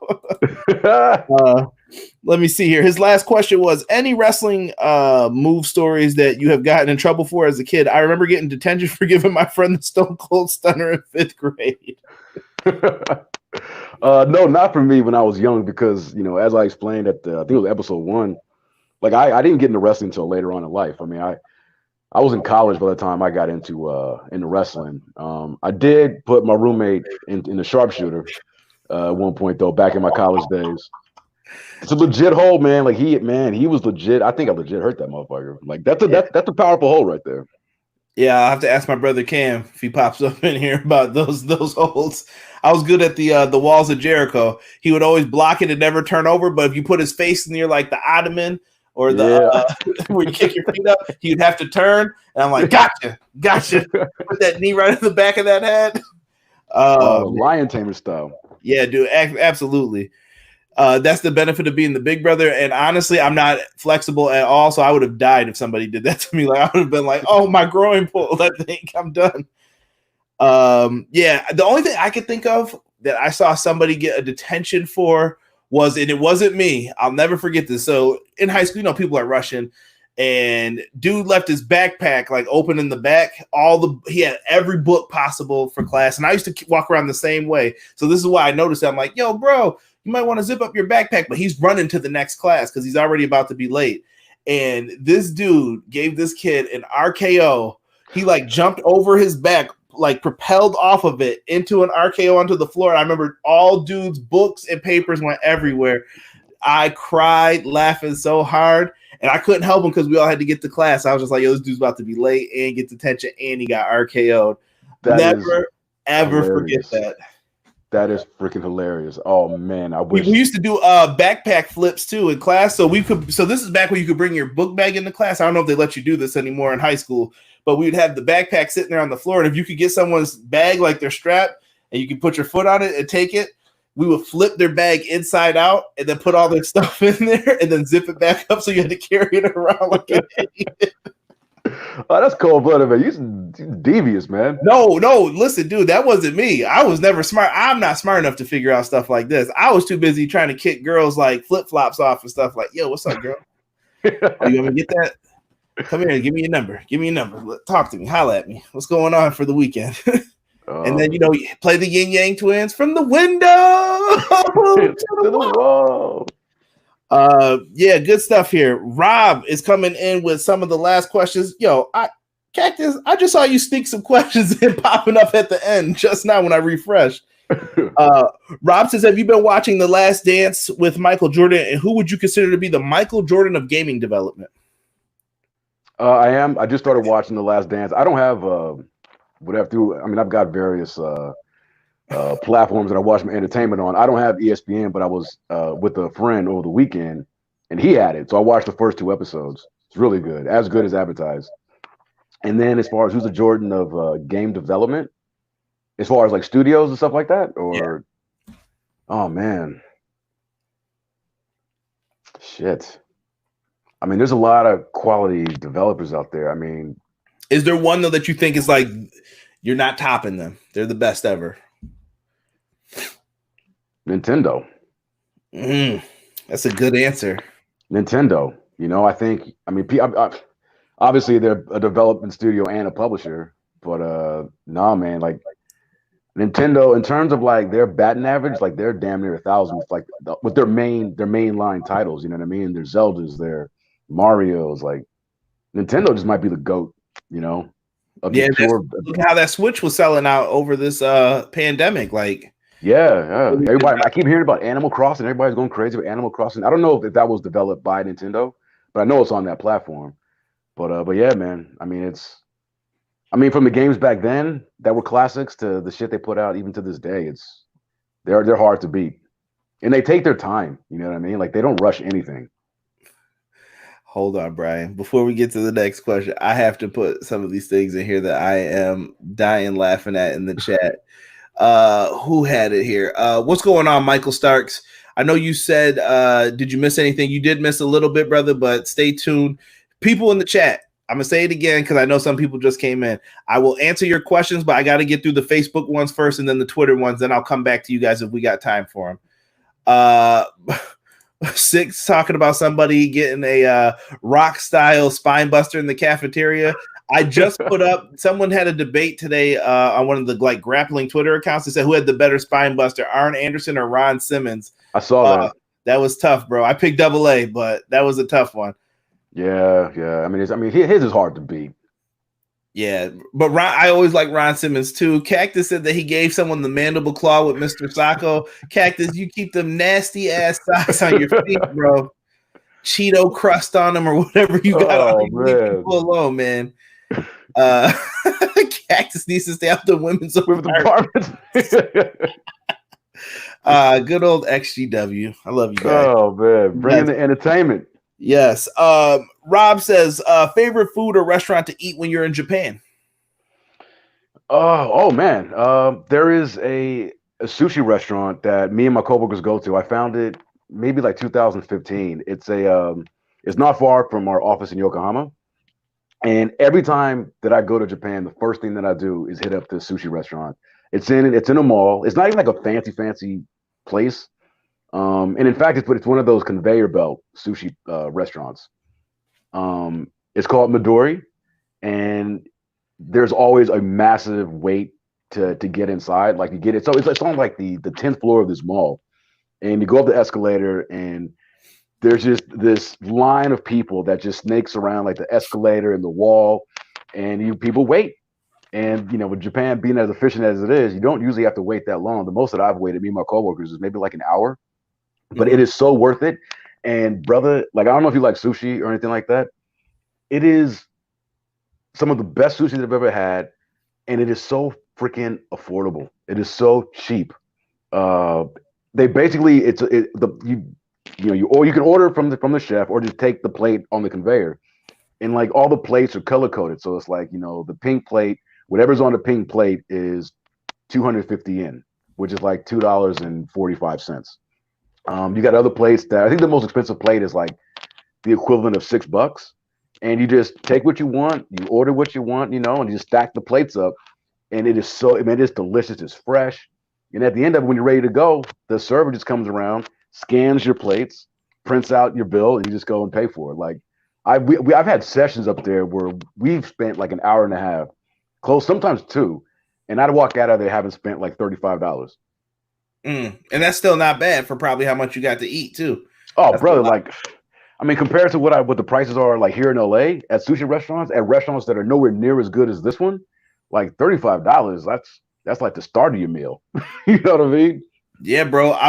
We were actually just having a conversation about sushi in our XGW little private chat on Facebook, and we all just go in there and we just keep up talking about movies, stuff like this for what we're doing right now. And I think it was Sick just had some sushi or egg rolls and stuff, and they were like, yo, how was it and stuff.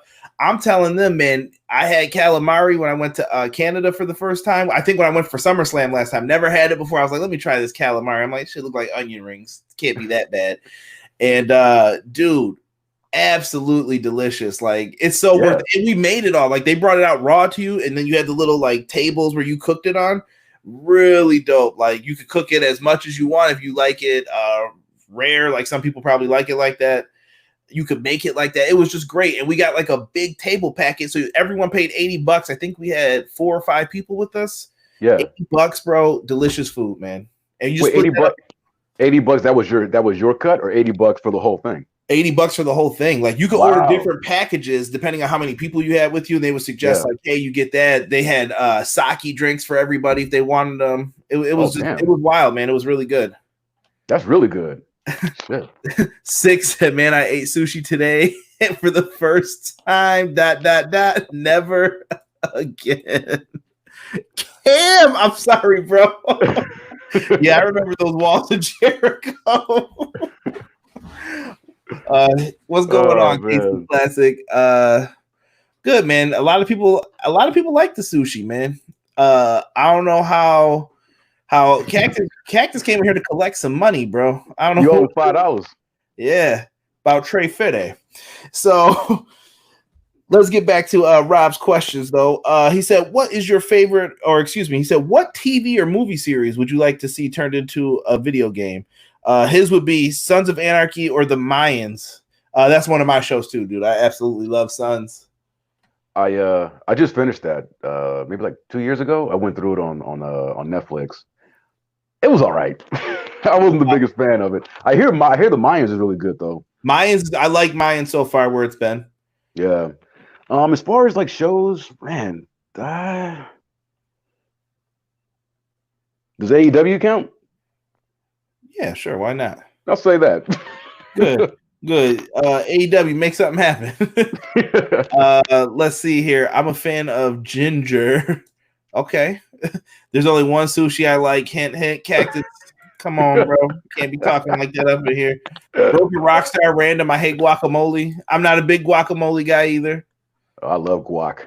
It's, you know what? It's got to be made right. I've had 2 that I've ever liked. Usually I'm like, everyone be like, yeah, this is the best. I'm like, this ain't it, Chief. Like, yeah, you know, I try to be respectful about it, but I'm just like, this ain't it.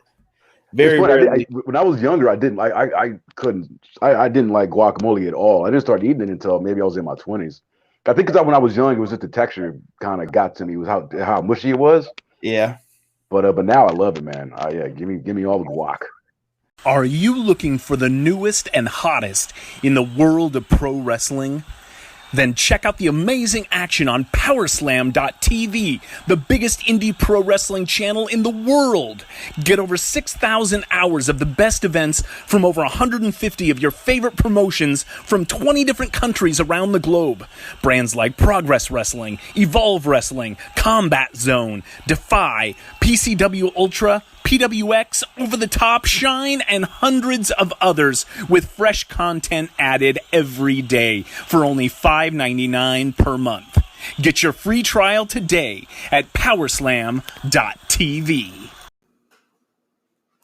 Everything Pro Wrestling, it's your boys from the Everything College Basketball Podcast and Facebook group. I'm Josh Burton, letting you all know that if you like the college game, that there's only one spot to come find all you need to know. Yep, Josh, Peyton, and myself, Tyler. We are the 3 voices of ECB podcast and Facebook group. Peyton, tell them where they can find us and listen to us at. Well, Tyler, you can find us on Anchor, Spotify, iTunes, Google Podcasts, and all other podcast hosting sites. Also, go join our Facebook group, facebook.com/groups like Everything College Basketball. So if you want everything you need to know about the collegiate game or have a passion for it, there's only one spot that you need to check out on a weekly basis or a daily basis with the Facebook group. That's Everything College Basketball. Now let's get back to Conrad informing you on everything pro wrestling and the workings around it. Brother. Hot Dog Starks, hold on to that question. Let's see here. Rob, last question for him. He said, what's your dream destination for leisure and dream destination for location scouting? For location scouting? Mm-hmm. Location scouting as far as what? I'm going to assume, let's just say for video games. Screw it. Let's just say, where would you want your studio set up if you could? We'll say, I'm just interpreting it that way. And he said, for leisure, where else would you like to travel? All right, so for leisure, I mean, I got 2 places, and they're kind of boring, but I just went to Hawaii for the first time 3 years ago, Maui, and as someone who's been hearing about how great Hawaii is for my entire life, I just didn't think that it was gonna blow me away as much as it did. I figured it'd be like it can't be that great, whatever. But when I was there, man, it was better than everything that I'd heard. I've only been there once. I would love to go back there. The other one is Alaska. I used to live in Alaska when I was young, and I've been wanting to go back there ever since I left. My mom remarried when I was what was it, like 86. So we left LA, South LA. We moved from South Central to Anchorage, Alaska. My mom remarried. Big difference. My stepdad was in the military, in the Air Force. So we drove from Cali to Alaska, took a ferry in British Columbia into Juneau. So I was there for 3 years, 3rd grade through 5th, and I fucking loved it, man. It's such a cool spot. It's beautiful. And I'd love to go back as an adult and check it out. Hopefully it wasn't a dry county. I used to have some people that I worked with. It's not. It's not. Well, they had to stay in the dry county part. They were like, and I was like, bro, I know you were sweating in that room. Get me out of here. But the money was worth it, they said. They were like, the money was too good, bro. I had to. Yeah. Cactus, I think Cactus is more of he's got a question kind of in here. He said, bonus, okay. Bryan was the GOAT of interviews. He got us hyped every year. Why didn't 2K let him shine in the interviews or let him be community manager? Bryan's passion came through. He couldn't hide it, and we loved it. But why didn't 2K let him shine in interviews, showing off gameplay? We got dry-ass 2K staff doing it. So the way that it worked, I won't go too much into this, but I just have so like I said, when we moved from THQ to 2K, it wasn't just the product development team. It was a lot of people from marketing that I had mentioned. So all the same people that I was working with previously were all at 2K. The guys, because they were the ones that would either ask for Corey or myself for interviews or whatever, or both of us, depending. And sometimes Corey would say, just give it to Bryan. So they were the ones who were asking for people to promote the game for community events, to the press. That was their decision of who they wanted out there. When we got to 2K, I remember being my friend in marketing, Bryce. I remember him. He told me just straight out. He was like, "Look, we request you all the time for these things, but we just get told no, that they don't. Either he would be told either I was too busy or whatever." But I found this out after I left 2K, because it was kind of weird that I wasn't like the only thing I really did was just that making of video, but they just didn't want me in that position. My boss didn't, and he didn't allow me to do those things that I used to do at THQ. Yeah, that was a major blunder, 2K, if you ever want to know. So Big Daddy Kush is here to tell you that was a blunder. And another blunder you don't want to make, folks, is not shaving your family jewels. Manscaped, the Lawnmower 3.0. Give your girl the 2.0. She can have it. She can keep it. You need the 3.0. It's where it's at. You guys can, shave the bushes, cut the bushes down, makes the trees look taller. You know what I'm saying? So get one of these bad boys that's got the light on it. Good grip. Like the PlayStation controller, since we're talking video games, got that grip so that you can hold on to this bad boy and shave all your family jewels. And ladies, you could buy one too. It comes with a great newspaper that comes with it. Here, let me hop off camera for a second. I keep talking about some of this stuff and you guys don't get to see it. Here. And here we go. You guys are going to get to see some of the other stuff today. We got the Crop Preserver Ball Toner. Deodorize your balls, fellas. Ain't nobody trying to smell it at the gym, and your girl don't want to smell that either. All right, so make sure you take care of that. You get some boxer briefs. Now, you see it says size L. They just give you a large with the package that they give you. Cool. You get that. You get this nice handbag. Now, this bag is nice. Leather, nice grip to it. Pretty dope. Use it as a little traveling case when you're traveling. lawnmower in there, whatever else you want to put in there. Stuff that you're trying to hide from the TSA. And last but not least, now you probably don't read this. This isn't meant for you to read. This is so that you can save the balls and you guys can, put your little trimmings on it, dump that out, right into the trash can, every single one of them. Don't mess that up. Cactus, ball toner. Make sure you use that, dog. Don't be in here asking all these questions. I know how many girls you got, so you definitely need to get your hands on one of these.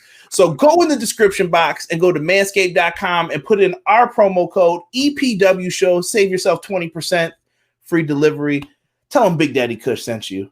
And you don't have to thank me. Your balls will thank you. All right? Boom. That's how we transition into that. JP, brother, that's the best part of the show, man, is your reads for the Manscaped. Don't let me get Blue Chew. Oh, my God, it'll be over. We got to talk about getting rock hard. JPQ, what's going on, my brother? Good to have you in here. Big paws on the pup. Hashtag watch Stardom. If you love Stardom, check out JPQ's channel. One of the best, dog. Honestly. Holds it down. Where is this? This man said Big Daddy Kush. Yeah, that's right. That's right. Let me see. Did this turn into the Home Shopping Network? It turned into I gotta pay some bills, brother. Help me out. Let us get into the Twitter portion of this, Bryan. Now, do we want to take a few from the chat? Because I saw mad questions. I gotta go back up in here. Let me see what I can find real quick. Casey Classic asked Bryan, favorite wrestling game and feelings on the AKI wrestling game series. Favorite wrestling game. I guess I mentioned my top 5 earlier. I'll just say Here Comes the Pain. That's my favorite. And my feelings on the Aki games, I think they're good. I talked about No Mercy at the start of the show. The stuff those Aki games were classics, man. Unlike a lot of people, I do think I prefer Here Comes the Pain to No Mercy, but it's still a great game. And like the Day of Reckoning series that we did at Yuke's, like that was developed by our Osaka team, and at the time that team was comprised of a lot of former Aki developers, which is why that game was so reminiscent to No Mercy. So no, they were a great studio. I mean, shit. In terms of wrestling video games, obviously I think we're one of the best to do it, and I think Aki's right up there with us. You know what I mean? Yes, that's good answer here, Bryan. I'm trying to find one more here. Who asked us this question? Here's one from Malik. Who is the Michael Jordan of pro wrestling to you? Michael Jordan of pro wrestling. The Rock. Okay. The Rock. Smell. If for no other reason that The Rock is the one that made me a fan to begin with, not dopey ass Hulk Hogan. Dude, listen, The Rock's good when you could just remember promos that he did. Dude, oh my God. The songs, the singing, Lillian, I know you get wet. With perspiration, dude, I just love all of those. I go back and just look at those when I'm sad sometimes. Haven't done that in a while, actually. PR Nightmare, I didn't even see this until just now. Why are you doing cousin Pedro in the parking lot, bro? Don't do that to Pedro. Come on, bro. What Pedro do to deserve that? You seem reckless in the ring, bro. Truly the Ace wants to know your thoughts on 2K Battlegrounds. I really don't have many thoughts on it. I hope it's good, for the fan base out there. You guys deserve a good, quality wrestling game. I'm all for arcadey wrestling games, but I'm not a fan of the visual style of the models in Battlegrounds. But that's just a cosmetic thing. I mean, hopefully, the game is fun, and that's it. That's really it. Nothing more than that. 3 quick ones from here, and then we'll get to the Twitter ones. Six said, "Do you think WWE should have their own gaming studio?" Yeah, I do actually. I think that it would. I'm sure that they I'm sure in their minds they're like, what for? Like, what's the bother? That's why we have you guys, whatever. Whether that's THQ, 2K, but I think from a business standpoint, if they had one, they could X out the middleman and just develop it internally. Like they don't have to pay a publisher. Like they have the means to distribute and to publish the game. You buy a studio and just do everything internal. Yeah, I think it'd be a good business idea for them. Good business plan. See what my man Sig said. That's just what it is, folks. That's just what I'm not even gonna repeat it. That's all you need to know. All right. But yes, Sig definitely agrees with you on that one. Hot Dog Starks says, what was up with Cena's voiceover in 2K19? Damn, that was bad. I don't remember his voiceover.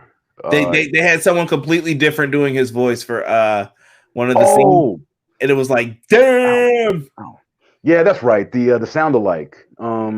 Sound wrong. You mean? Sound wrong. It was scheduling. It was scheduling conflict. I think it was either that or maybe he just didn't want to do it.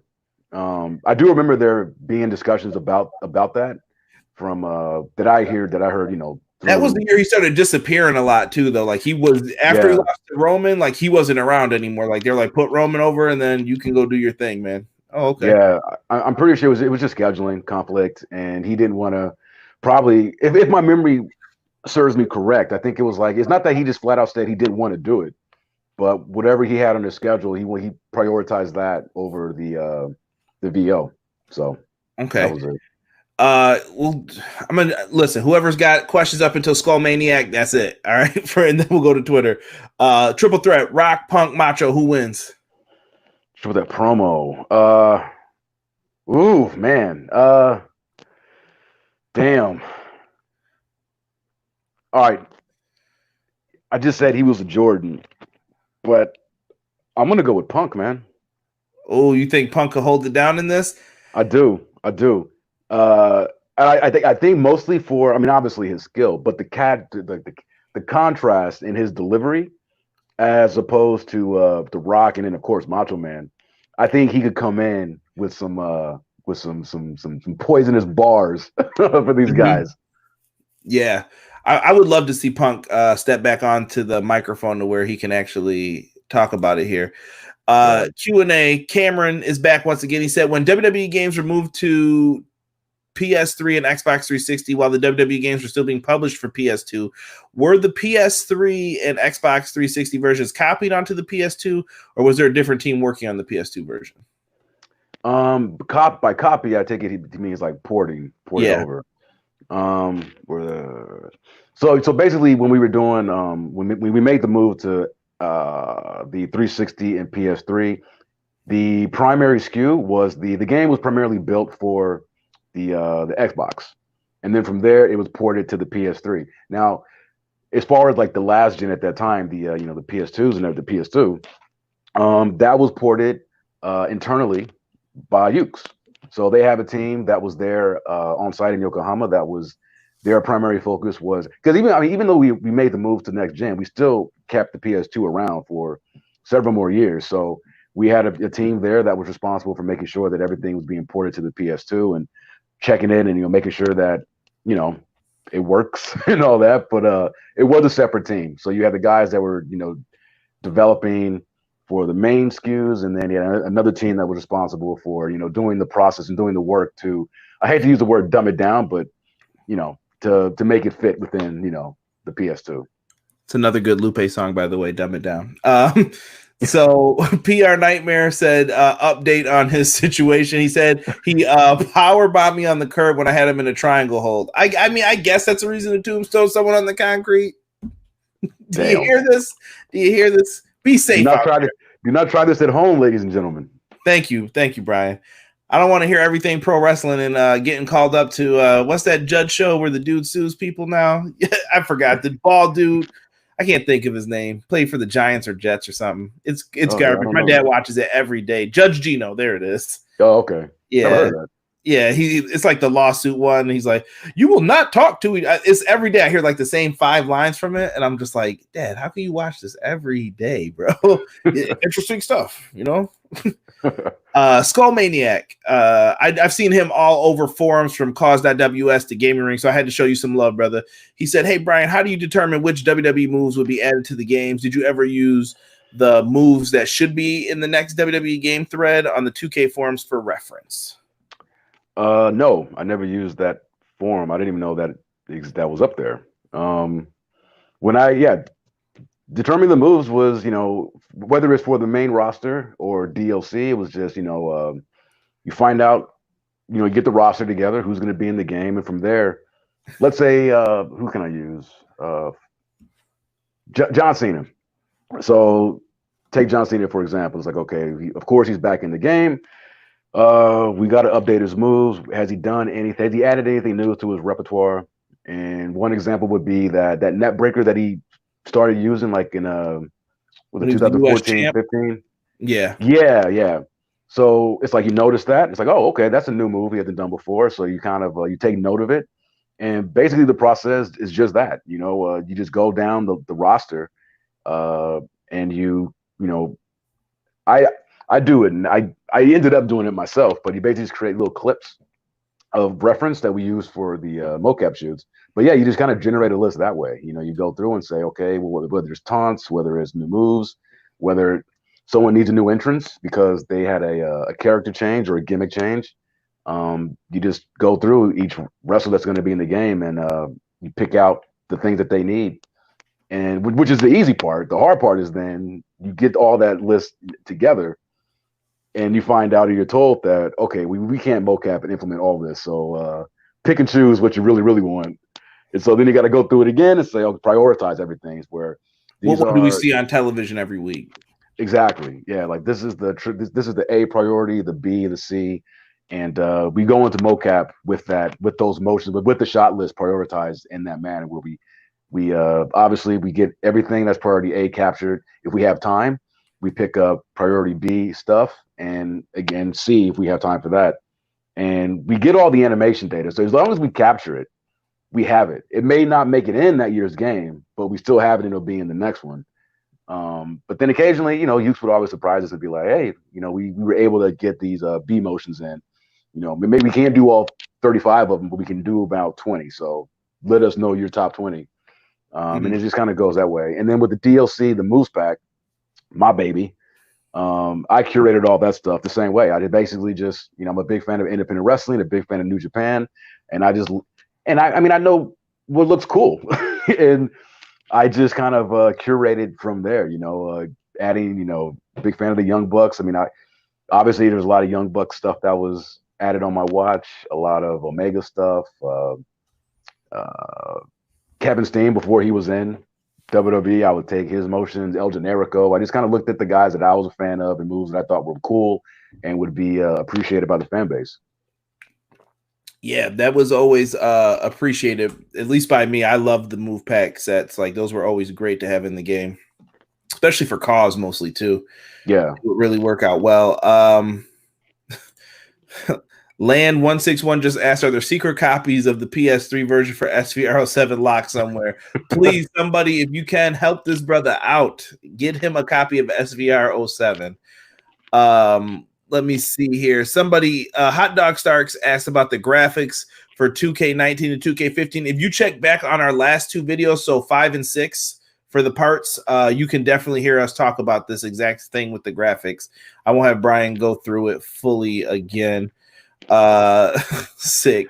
WWE, don't try this at home. 12-year-old me. I used to hate when Cena would do something simple as a drop kick and Michael Cole would lose his shit on commentary. I'd be like, simmer down, dog. It wasn't that serious. Listen, Cena doing a hurricanrana was some serious business, bro. Yeah. And honestly, wasn't the worst hurricanrana that I've ever seen. No, Kane's might be up there. I remember when Kane did one on Albert. I was just like, good God, Kane. I remember that too. That was dope, though. I think I was there actually when he busted that out. Shingo. His moveset should be prioritized for future games. I absolutely agree. I love Shingo. And yes, they took out preset movesets. Bryan and me also spoke about that on a past episode. It broke his heart as well. that they took that out. Hopefully JPQ is still in here because I believe he has the first question from Twitter. JPQ asks, hashtag ask EPW. He said, can you walk us through the steps about securing a licensing agreement with a toy company? So I don't know if this is in reference to the THQ Jack Specific type of deal. I honestly, brother, I have no freaking clue. That was nothing that I dealt with. Good reference. Justin's video, I think, for it. Justin kind of explained a lot of what happened with that. I point him towards Justin's whatever he had to say. I mean, I really don't have anything to offer about that. I don't know how that whole. I mean, by the time I got on board, you know, Jax was in place. I do remember always asking, like, what is Jax bringing to the table here? It was like, I know what Yuke does. I know what we do.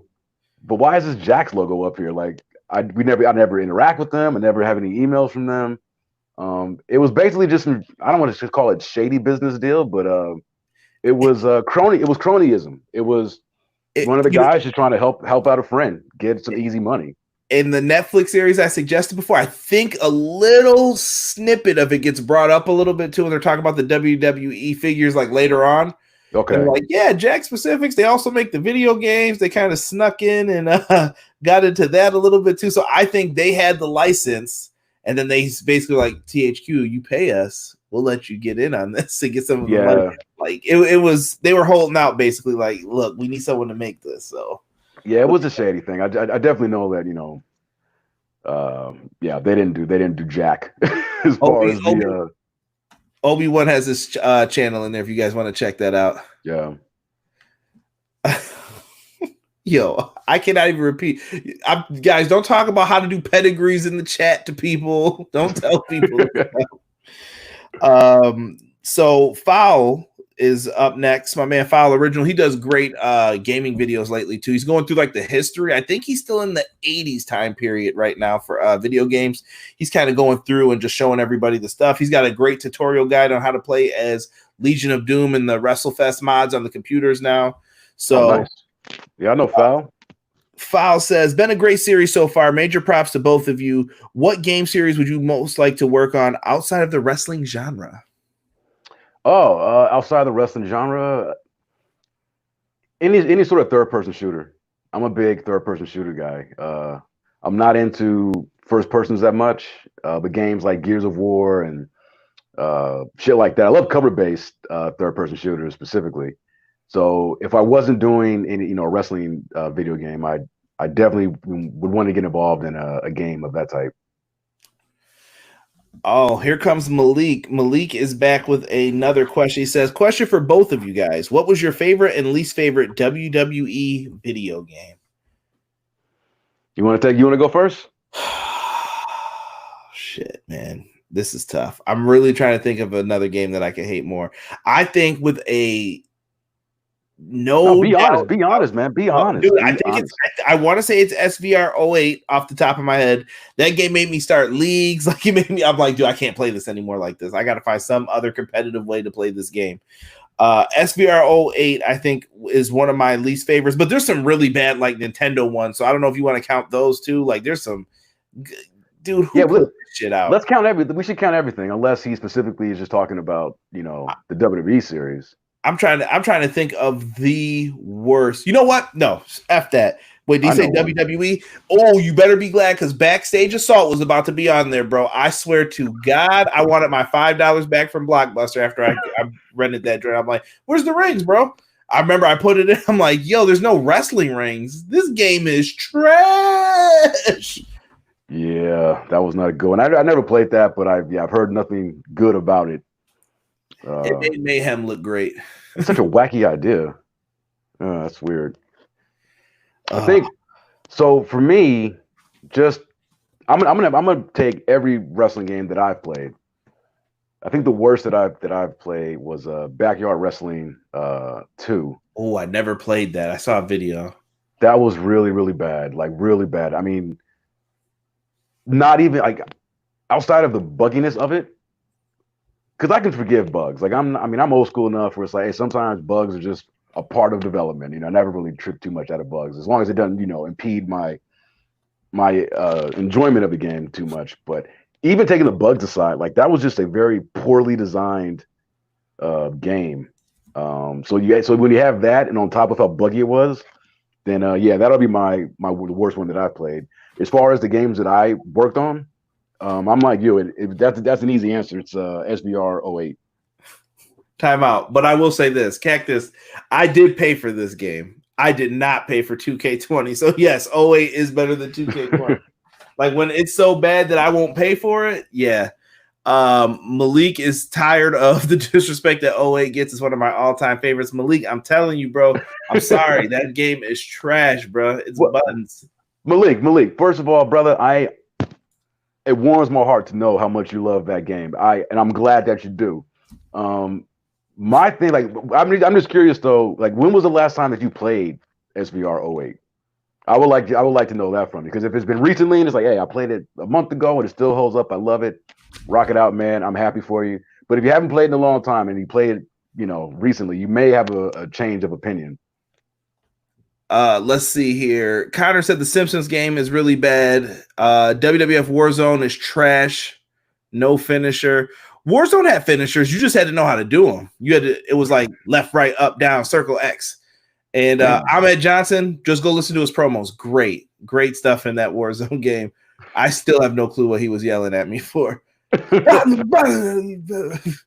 Warzone was better than 2K20. Cactus, stop it. A blank disc from THQ is better than 2K20. Let's see. He's coming with the jokes. I love this. It's like a roast session. No, Cactus. This is Cactus 20 all day. Cactus is a writer too, so I'll give him his credit for it. He writes like screenplays and stuff too. So nice. Make sure you check him out. KC Classic, my brother wants to know: has Bryan had a chance to play any of the Japanese wrestling games? He did go through some of them before, but yeah, I do. I love Japanese wrestling games. Yeah, at the start of the show, I was listing my top 5 wrestling games, and King of Colosseum right here for PS2 was one, and the Wrestle Kingdom series from Yuke, Wrestle Kingdom 2 would be another. So yeah, absolutely. Yeah, I remember me and my brother got really heavy into Fire Pro Returns. That's what got us into like the Fire Pro bug a lot. Yeah. I had played them at friends' houses, but I never got into it. Cam, really? The Attitude, X-Pac. I remember the TNA game was so. I think TNA's game would have been better if they had another chance. Yeah, Bryan, TNA's game is not bad. Like I'm with you. We talked about it before too. It's like were they given like another chance for like a sequel or whatever? Yeah, I think they were onto something. That first, I played it the other day. Yeah, it's not bad at all. Right. Let me see here. I got to go back here. Bryan's thoughts on Rumble the Roses. Oh, you'll laugh at that. That was good. That was a good question. So, did we say the best one? I'm still gonna stand by No Mercy through and through. Oh, the best.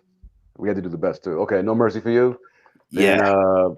Then I'll stick with my Here Comes the Pain. And you know why I say No Mercy, bro? I played that game for years after. Like, dude, we were in high school, and I don't think until Here Comes the Pain came out, that was the one that made me put that shit down. Like, all right, bro, look, I was creating Randy Orton, like rocking the Saturn trunks. I'm like, dude, it looks just like him. They got his moves in here. Like, this is great. And then I had everybody created, and I was just like, man, I can't believe I did all this. And eventually, once Here Comes the Pain came out, I was like, yeah, I got to put this shit down. This roster is pretty dope, and this is a fun game. It's just the best to me. I don't know. I got fond memories of that game. Two good choices, man. You can't go wrong with either one, you know. Malik has finally responded back. I have the game on PS2. I haven't played it. PS2, that's your first problem. I've been playing about a year or so. The best SVR games to me are 07, 08, 06, and 10 in that order. 09 was the worst one to me. I'll never play that one again. See, 09 won me back. I was like, yes, baby, come back. Yeah. I think 09 is probably my second least favorite. I like 09. 09 had a lot of good. Maybe it's because I started my league then, and I had some online fun, and I made a lot of friends. Like half my PlayStation list, like who I'm real tight with, came from that era. Like I met Sick on there. Half of the people that are in here I met on 09. Okay. So it's kind of wild. I mean, it's not that much of a decline. Like, I mean, my dislike for 08 is such that '09, like something had to be, runner up. And I liked '09. I thought it was, a step in the right direction for us. But see, I think 10's my disappointing one, where I thought 10 would have been a little bit better, but it wasn't. Like, I thought '09 was a good leap forward, and then 10 was kind of like, oh, I think we regressed a little. But you had You crazy son. 10 is dope. Nah, man. All they had was the chest turning purple. That was it. I was like, come on, we got to do better than this. What was the other thing? Then 11, you guys came back with it. It was weird. It was like good, bad, good, bad. Jumping back and forth with those. I love 11. Cam, don't bring that up. You're making me laugh. Vince McMahon ladder match. I think I told you that story when my buddy lost the title. It was the European title, Cam. When he said, let me play this quick match real quick. I'm about to dog Vince McMahon. I forgot I was getting ready for like a basketball game or something in high school. And Vince McMahon slapped that man off the ladder, bro, and he lost. Oh, I'll never forget it. Vince was bloody, just cold cocked him with the knocked him off the ladder. I was like, leave it, bro. Just leave it. You need to remember that next time you plug that in, that you talk that shit about Vince. 2010 was Conrad tripping on that. Listen, bro. Thank you, people. He is tripping on that. 10 is a good one. 10 had a good roster. I don't know. There was just something about 10 that I didn't like. I think it was because people could cheese. See, I played online more too, though. So I remember like, yo, bro, okay, fair enough. How'd you not tap out? And then it was like, oh, I don't want to talk about it. I don't want to talk about it. Next one comes from my man Chris Law at Just a Cool Dude. I'm sure you know who he is, Brian. I do. Chris, what's up, dope? Chris is the master of movesets in the forums. He said, Brian, what was the first WWE game you worked on? SmackDown vs. Raw 2006. 2, he said, in the upcoming wrestling game you will be working on, what do you think about a creative move feature being added at some point for single and tag team moves? Listen, if you don't know Chris Law, my man Chris is a tag team move aficionado. Yes, he is. I would co-sign that. Absolutely. Yeah. But what do you think of that, though? Do you think we could ever see like a tag team creative move? Like that's a cool idea. Yeah, never said never. But that's definitely a very cool, intriguing idea. I'd expect nothing less from Chris. Yeah, and sick. I don't know what freeze glitch you're speaking of. That was my partner who did that, never me. I would never do that to somebody. I'm a fair player. I just took advantage of the wins after. Prince Rockstar getting into WWE 12. We'll save it. He comes in with one more. He said that he would love to see your next title also on PC, if you can communicate that. So whatever Yuke does next, he said, please have it on PC. Yeah, that's I'm a big I play a lot of games on PC myself, so I like that as well. So we're of like mind on that subject. I'll be pushing for it. I'm so weird still about PC. Like, here's what I want. I want to be able to do everything from the PC, but I want to play it on my system. Like, I want people. Oh, so when I say I play on the PC, and it's only like I just started playing on PC maybe like 3 years ago, and that's because I finally just downloaded Steam. And once I found out, I'm such an idiot. Once I found out you can plug in the 360 controller into the USB port and play it just like a console, I was like sold. Now, unfortunately, I can only play at the office because my desktop is strong enough to run it. I can't play it on my laptop. Got a crappy one, but I like playing on the computer. And with Steam, it's dope because all the saves are in the cloud, so can play at work. I play a lot of games at work, and then if I come home or whatever, go into another computer, log in, I can continue playing from where I left off. That's dope. I feel like these consoles are becoming PCs too at the same time. Like they're almost getting to the point where I'm like, dude, you might as well just have a damn PC for gaming. That's what it is. Getting there, man. Yeah, it's getting to that point. Hold on, I gotta clarify something. So A said the Jets are trash because of what my brother said. Jets, I think it was Jets 619 or 319. He was a known spammer in the SVR 09 community, and my brother just happened to remember. Like I blocked him one night. Like I used to get into it bad with these people. This is what happens when you're young, dumb, and got a lot of time on your hands. No, you would come home from hanging out with some friends, and you want to play the game. It's like, dude, bro, you're freeze glitching. Grow up, man. And Six said that I was guilty by association. Listen, it's not my fault, dude, that he would do that stuff. Dude was a jerk. Couldn't help it. Yeah, and Broken Rockstar says PS4 and Xbox One better give us that Spotify glitch so we can use custom soundtracks in the wrestling game. I hope we get it back, bro. I think it's really needed. Like, you can't. Once again, I stand behind this. Once it's out of the hat, you can't put it back in. Like, once I had custom soundtracks, you can't take them away. But that's an important one for me. Can I say this too? With everything that we've always gotten from the community, and with all the lawsuits when it comes to like Orton's tattoos, and no one, you better not give this to any wrestling websites when I say this. The idea of us having like the created all this stuff that we get, I am surprised that nobody has tried to do something about that. Wink face. I'm not going to get too deep into it, but like, we have to be careful and just be grateful for what we have too.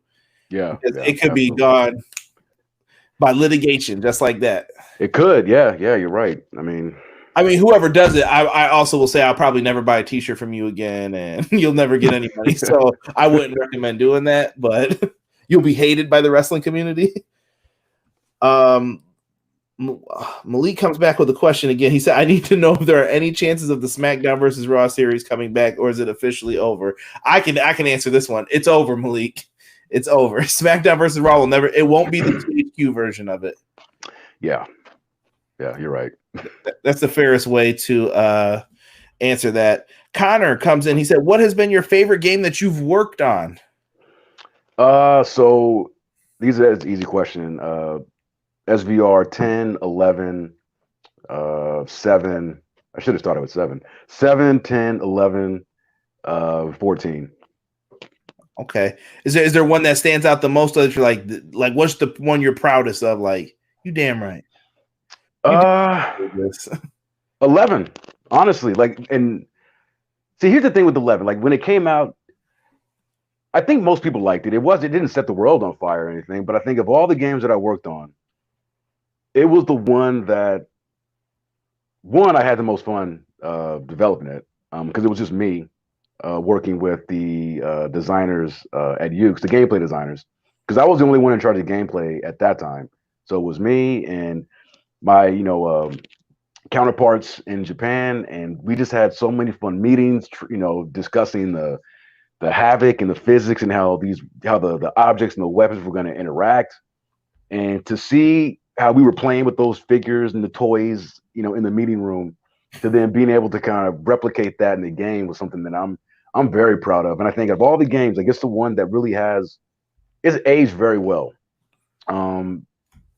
Now a lot of that has to do with the fact that it's the only version of the game that had the weapon physics to that level. But I'm just really, really proud of that game, and it seems to have kind of found a little bit more appreciation 10 years after the fact. Right. It's like I'm trying to think of something we could compare it to that you appreciate after the fact. I guess it's like the John Cena of video games. Like, nobody liked Cena when he was there, and all of a sudden people like clamor for him to come back a little bit. Like, oh, I hope Cena shows up, and I'm like, what the hell is this now? Yeah. So hopefully you don't feel the same way about people saying that about the game. But I do see a lot of people going back doing playthroughs on it, man. They love it now. Like, man, this is a really good game. I'm sorry. And Chris Law had a second part to his message that I want to read to you, Brian. He said, Brian, thanks for always listening to our fan feedback, for always trying to get my tag team finisher move request in and other. I did my best with that. I did my best. And he said, in the wrestling games you have worked on and will be working on, gave you a thumbs up. So it sounds like Chris has a lot of respect for you. I wanted to make sure that I put that out there for him. Thank you, Chris. Really appreciate it. I got a lot of respect for you as well. Chris is a name that I've been, seeing his comments in his feed book for years, just like you, Conrad, and, you just cares about the game, it's like that. That's why, the whole 2K20 thing was such a disappointment. Like, I didn't even care that I didn't work on it. I just felt bad for the fans, because the wrestling fans, we're diehards in the best way possible. We're passionate and we really care about this thing, and you guys just deserve better. I'm going to hit somebody. I'm about to hit somebody up here in the chat with one of their things too. Sick definitely calling me. I said every time the dude would freeze someone, you'd be standing in the corner looking like Q in the elevator from Juice. Disrespect. I'm definitely a steel type, making the eggs with the 40. How dare you? How dare you disrespect me? Cameron wanted to know what it was like making 2K14 after THQ went bankrupt. Cameron, if you go back to where was that one? I think 5? That's 4, maybe. Because yes, part 4. Wait, no, it's 5. You're right. You're right. Because last week was all the 2K ones and 2K14 and that one. So yeah, you were right. Part 5. Right. Go back into there and you can hear all of everything that happened. Casey Classic, you just made me miss Fight Night, bro. I do miss that boxing game a lot, man. They need to bring that shit back. EA, get off your ass, man. I say do that every other year with UFC. You guys could really right. I'm surprised they haven't done that. Yeah. Man, people bring it back. I'll give this one. Truly the Ace wants to know, do you think Otis is going to cash in on Braun Strowman or the New Day? Yeah, I mean, technically that contract is for a singles title, right? I mean, it's WWE, they can change shit at will, so who knows? But I did see an article where Otis said that he wants to cash in with Tucker because that's his best friend. He was like, I want to cash in with my boy, and I do want to use this to cash in on the tag titles. Oh, well, nice. Oh, well, then hell yeah, go after the New Day. But we've been fooled before. If you remember Mr. Kennedy, who I always steal my intro from when I do it with the wait for it. Mr. Kennedy lied and said he was going to cash in at WrestleMania. He was going to cash in that same night when Edge did. So you never know what to believe. So you never know. Yeah. Well, I'm glad to hear that he wants to do it with Tucker because I like them as a tag team. It'd be cool if they stuck around at the team. Original Biggie, I will never do that again. I was in a bind. Sorry, sir. Sick wants to ask you, how happy are you that you dodged that 2K20 though?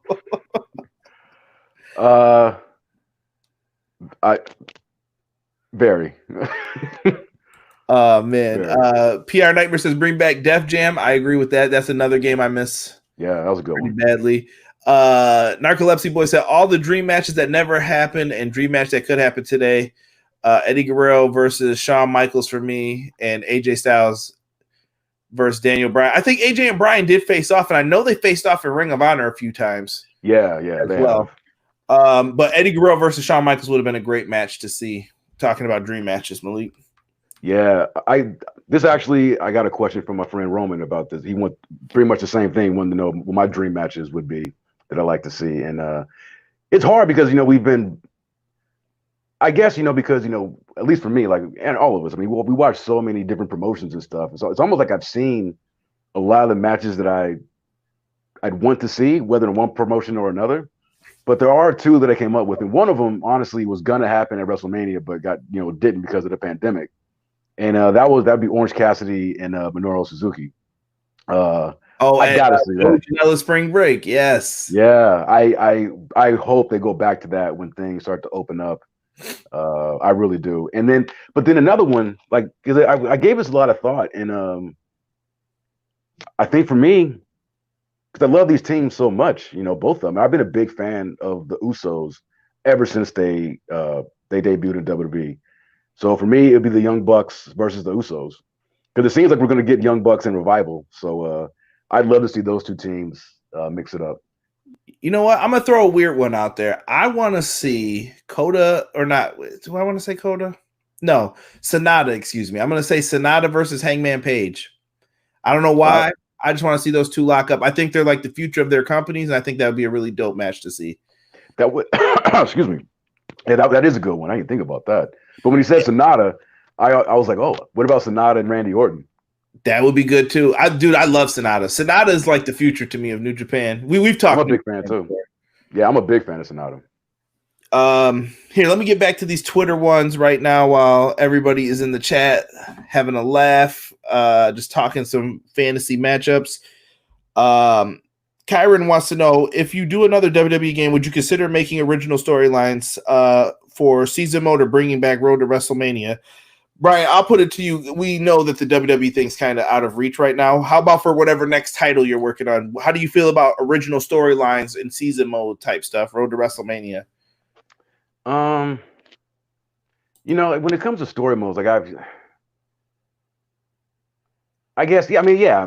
would I like to? Wait, what was the question again? Do I want it like a Road to WrestleMania or? He said, would you consider making original storylines for a season mode or bring back Road to WrestleMania? Okay. Original storylines. What I'd like to do, because one of the I've been mentioning how much I love Here Comes the Pain in this podcast, and one of the things that I love so much about that game is its season mode. I fucking loved that season mode. I mean, it didn't have the VO. It just had, text on the screen and everything. But it was, you could play that. Like there wasn't an end to it, and it was just immersive as all hell. And I really dug that style of season mode. So I'd like to whatever we do, if we do end up doing like a season mode or whatever, I definitely want to look at Here Comes the Pain and use that as inspiration for what we do moving forward. Let's see here. Let's go with Josh next. Josh wants to know, what's the process of acquiring music rights to be used for WWE games? Do you remember anything with that, Brian, or is that out of your realm too, technically? Yeah, that's marketing. That's marketing and legal stuff. That wasn't anything that I got involved with. So I don't have a satisfactory answer for you. My man, Aussie BJ. Off Solutions is a blog and podcast. Make sure you check BJ out. I have done an episode with him on Impact Wrestling. He wants to know, are Raw and Raw 2 from Xbox as overrated as they're made out to be? And also, what would you rate them and why? Ooh. All right, so it's okay. So I never played the first Raw, but when I got hired at THQ, my first job there at THQ was in quality assurance. I was a game tester, and the first game that I was put on was Raw 2. And oh man, I should have thought of that when I was asked what was the worst wrestling game that I played. I would still say Backyard Wrestling 2, but Raw 2 was terrible. I mean, if it was overrated, maybe at the time, I thought that was a terrible, terrible game. Just bad. It had no personality. It was just very mechanical and kind of lifeless. I mean, I know at the time the models looked really good and everything, but I don't know. There was just like a soullessness about that game. They just felt like action figures that are duking out in the ring. And I didn't think the gameplay was very good at all. Talking about season modes, their season mode was almost as bad as 24/7 mode in SBR08. Trash. You know what? I'll say this. Raw 2 had some good things that you could take from it, but that's about it. Yeah. Like small things that you're like, that was a good idea. That was a good idea. The best part of that game was the fact that the creative superstar allowed you to edit, gave you full customization of the actual WWE wrestlers. And that was the last game to allow that functionality. That's the only good thing about it. I know. Who cares if so-and-so ends up in a tutu? Knock it off. Who cares? You get paid. It's one of the things on my list. So, B, let me hold on here. Sorry. I think Ghetto's going to start pushing the tag division in New Japan. I hope so. Goto and Ishii is the best tag team in the world. They just barely team up. Yeah. Yeah, Ishii's my boy, man. I love Ishii. That's my dude too. Malik came back and said, "What's your favorite match of all time?" WWE. And oh wait, before we get to Malik, what would you grade Raw and Raw 2? Or what I don't know, going to do out of 10, 5 stars. Okay, so because I've never played the first Raw, so I'll just say an incomplete because I don't know. But Raw 2 on a 1 to 10 scale. I'll do grades. I'll do letter grades. I would give it a D. Solid. Goldberg Mongo. Look it up. That's what I was telling you. What's a D in your mind? Goldberg Mongo Starcade. Favorite match of all time. I don't know if he's asking for WWE and New Japan. Do you have 2 matches that you're like, yo, this is my go-to? Favorite match. WWE. I'm so terrible at like picking out one thing because I like so many things. It's kind of hard I want to keep all my babies, as it were. I'll say for WWE, such a boring answer, but that first Taker versus HBK. Can't go wrong, bro. That's a hard one. That's a hard one not to include in any list of best of matches, whether it's including all promotions. So I'll go with that one. And with New Japan, I would go. Damn, I'd go Prince Devitt versus Pac. Yes. Best of the Super Juniors. I saw that live in the building, so that might be influencing this decision. But it was a damn good match. Second to that, no. I take it back. Nope. That's runner up. My favorite match I saw in Japan was a 60-minute Broadway, all caps Kenta. That's my dude. Versus Marufuji at Budokan Hall for Pro Wrestling Noah. That was the first Japanese wrestling event that I went to. It was me, Justin, and Dan. The three of us went, and it was a great show. But that main event was amazing. I got the DVD from that event. My coworker in Japan sent it to me like a year after we went, and I bought a DVD player that plays all DVDs just so I could rewatch that one. So now is wrestling live in Japan? Like, is it really popular, or is it kind of like So it in 2014, it started to gain in popularity. You know, when we put out the Wrestle Kingdom games, like the early 2000s, like 2005, 2006, like New Japan was not in a good position, and with them being the biggest promotion in Japan, it's almost like, you know, wrestling in Japan, it kind of goes with how New Japan goes. And so they were in a lurch for a long time. But I would say, beginning around maybe 2000, maybe like 2011, 12, you know, when Bushiroad, because we owned, like, Yuke's owned New Japan. And we kept them afloat. And when Bushiroad purchased New Japan from us, which I think was like 11 or 12, I think that happened. That's when you really start to see the promotion kind of gain more in popularity. So it's probably now, since I've been working on the game, New Japan is at its most popular since I've been, you know, working on the franchise, the WWE franchise. But it's still a niche form of entertainment, just like here. You know, it's not like it's more popular than it was, but still not anywhere. It's not like a mainstream type thing, if that makes any sense. No, it makes sense what you're saying. Malik, for me, I'll go Shawn Michaels, Undertaker, WrestleMania 25. Favorite New Japan match, I'm going to have to say it's Kenny Omega, Okada. I'm not going to go where Omega wins. I'm going to go with the first one that I saw, Wrestle Kingdom. I hope it's 11. I think I'm thinking of the right one.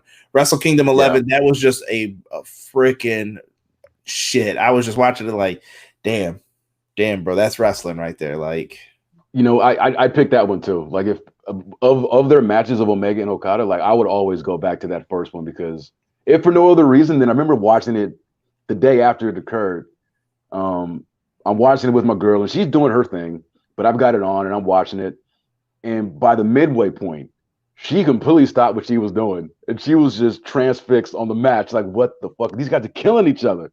So the fact that it got her away from what she was doing, because she didn't give a shit about wrestling, but she got drawn in. And I think just off the strength of that, I mean, that's an achievement in and of itself, if you know her. Land says, I'm surprised there hasn't been a full New Japan Pro Wrestling game for this console gen. I don't know why either for that. I mean, they're in Fire Pro, which is a good base for them to be in. I'm not mad at it. I remember when one of my first like popular YouTube videos was when they were going to announce that video game. That was my prediction, but I did not think it would be Fire Pro and them teaming up. That was dope, though, I thought. Yeah, you know, I've asked this too about, you know, with my coworkers like years ago about like, why did you guys stop with Wrestle Kingdom 2? I mean, it's such a great game, and it just boiled down to sales. Like, it didn't sell very well at the time of its release, because again, like when this came out, like New Japan just wasn't as hot, anywhere near as hot as it is now. Recover from that Enochiism, bro. When he did that, messed shit up. Like, I think it hurt Nakamura in the long run, because that was who his guy was. Like, I know. I think a New Japan game, if one was being developed now, I mean, I think it would sell in Japan, and I think it would definitely sell in the States. Yeah, listen, their shit is hot, bro. When they had who was it? Okada was in what was it, the Yakuza game? Or am I thinking of something else? Yeah, there was somebody in one of those Yakuza games. I don't know if it was Okada, but I do remember hearing that was maybe it Suzuki? maybe it was Tanahashi. There was a couple of them. They've been appearing in other games, man. Yeah. Cam, I'm sorry, I just saw this. Yeah, Xbox Raw Series was kind of ass. I remember you went back and bought them like after to play them. Yeah, that's all right though. Well said. You gotta play them to talk the shit, right? Well said. Let me see here. Yeah, we're not gonna do top 5 worst wrestling games. You guys know. We talked about 08 enough. We talked about 08 enough. You can go back and look at those Nintendo ones. We know. But good question. Who put that up? Rob. Thank you, Rob. Rob came through. He said Okada, Tanahashi, and Naito were all in Yakuza. All right, yes. Naito, okay. Here we go. Let's get to Mag's question here, and then we got one more after this, Brian. He said, I cannot sing the praise of you and Brian enough for the series. Thank you, Mags. It's been your magnum opus. In terms of questions, it would be interesting to hear Brian's opinions on the pressure of meeting a yearly deadline for these kind of games and the shortcuts and cutting corners needed. Okay, yeah, it's a good one. It's tough. It's very difficult, and it's one of those things that I kind of feel like a kinship to any developer or development studio that has to put out anything on an annual basis, because there are so many concessions that need to be made to get the game on the store shelves, that I know from having done it myself that, when people, whether the game is good, bad, indifferent, like the things that people will complain about are by and large the same things that the devs are fully aware of and would try to get ironed out. But at a certain point, the game is taken out of our hands, and it's just like, okay, no more changes, no more anything. We just got to get this thing submitted. We got to get this thing done. So there is a lot of stress. And I think for me, because I started at such a young age and I was just so kind of gung-ho and geared up to have the job that I did, I dealt with it really well for, I would say, like the first 6 years. But, by the time, maybe around like WWE 12 or even 13, I really did start to kind of get a sense of a lot of the stress and pressure was mounting, because, you're never given any, it's just constant paddling, in a sea, and you never reach land. It's just constant paddling and occasional big ass waves that come at you. So it can be very difficult, but it's one of those things where you just have to really find that balance between your life and the job, because you're going to work long weeks, long days, but you've got to pace yourself in a certain way. And that's one thing that I've learned. And I, like, towards the end of our run, I really, learned that. It's like, look, when I'm in Japan, I'm at the office working 9 till midnight every day, 6 days a week. The only day we had off was Sunday. But I was never there later than 12, even though my coworkers were. Like, these guys in Japan were crazy hours, dude. But I was like, no, it's midnight. I got to go home. This work is going to be here tomorrow, and I'll tackle it then. You know what I mean? But I'm hungry. I got to get a beer. I got to relax, so you just got to find that balance. But yeah, and that's the thing. It's like, as stressful as it is, it's like you really need to have a passion for what it is you're doing. I have a passion for wrestling. I fucking love it, and I love making wrestling video games. So for me, the passion, the enjoyment that I get out of it supersedes any kind of stress. Good answer for that, Brian. I'm going to go through these last 2 in the chat here, and then I'm going to ask the final questions. Truly Ace, which Kenny Omega Jericho match was your favorite? The New Japan or AEW match? The New Japan. Same. Yeah. It's just better the first time. I think Jericho was moving a little bit better, and he could do some different things when it comes to that. Yeah. And sorry, I'm plugging in my phone. My battery's about to die. No, you're good, brother. Malik wants to know top 5 favorite WWE themes. Oh, geez. CM Punk's original. CM Punk's The Cult of Personality. Actually, I'll take that one out because that's not strictly. Well, neither of his is original. No, I'll put both of his themes in. Okay. Who else? Drew McIntyre's original theme. That's an easy one. What is Yeah, that? 3? yeah, that's 3. That's a good weightlifting theme. Yeah, and I love Randy Orton's theme. And shit. Wait, which theme? Are you a burning in the light kind of guy, or are you voices? I like them both, but I'm gonna go with voices on this pick. Okay. Damn, what's my last? I mean, they. Oh, shit. Why am I just thinking Raw and SmackDown? Fuck, man. Io Shirai, her music fucking knocks, Yeah, man. I love that song. Yeah. When they remixed hers, I was like, that's a good theme right there. I know some That's people are like damn hating good. Seth's new theme and Johnny Gargano's new one. So I haven't seen NXT yet from last week's, but I did hear that he's got new entrance music. I got to check that out. Yeah. 6 said he still loves. Gangrel's theme. Yes. Okay. Where's Derek? Me and Derek still does the bop. Derek was the biggest Brood fan when we were in elementary school. I'm like, bro, nobody likes the Broods. Like, yo, I'm telling you, Edge's gonna be the world champ one day. Never forget in 06. Yo, I watched wrestling. Edge finally did it, bro. And I was like, get out of here. It's so funny how wrestling can bring you back in. Like, he didn't watch for years. He was like, yo, I heard Edge finally did it, bro. Yeah, man. I'm gonna take out Orton's theme and replace it with Gangrel. Yeah, Nakamura's on mine too. I love Nakamura's theme.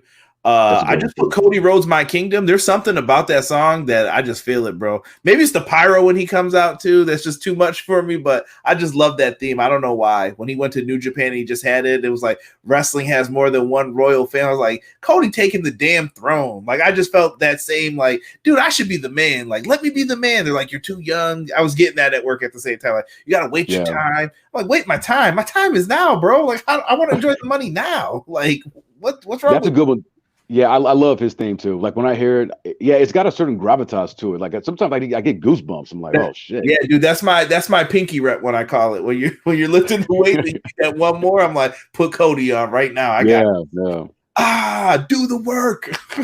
Do the work. 6 said, I really wish AEW and New Japan would work together. Dude, who you telling, bro? And you may get your wish. I mean, you know, it may be in everybody's best interest. Like when events start running again, you know, to kind of get stuff kickstarted, get some energy, some excitement. It might be a good idea if they did. PR Nightmare. Let me see what he came up with real quick. He said Kane, Slow Chemical, Benoit, whatever, Sheamus, Too Many Lives, Edge, Never Gonna Stop, and Taker, You're Gonna Pay. Yeah, Taker's Dead Man Walking was my shit too. When he came out and I heard him on that bike, I was like, yeah, someone's about to get their ass whooped by Booger Red. I was never a big fan of that Taker thing. Oh, dude, I loved it.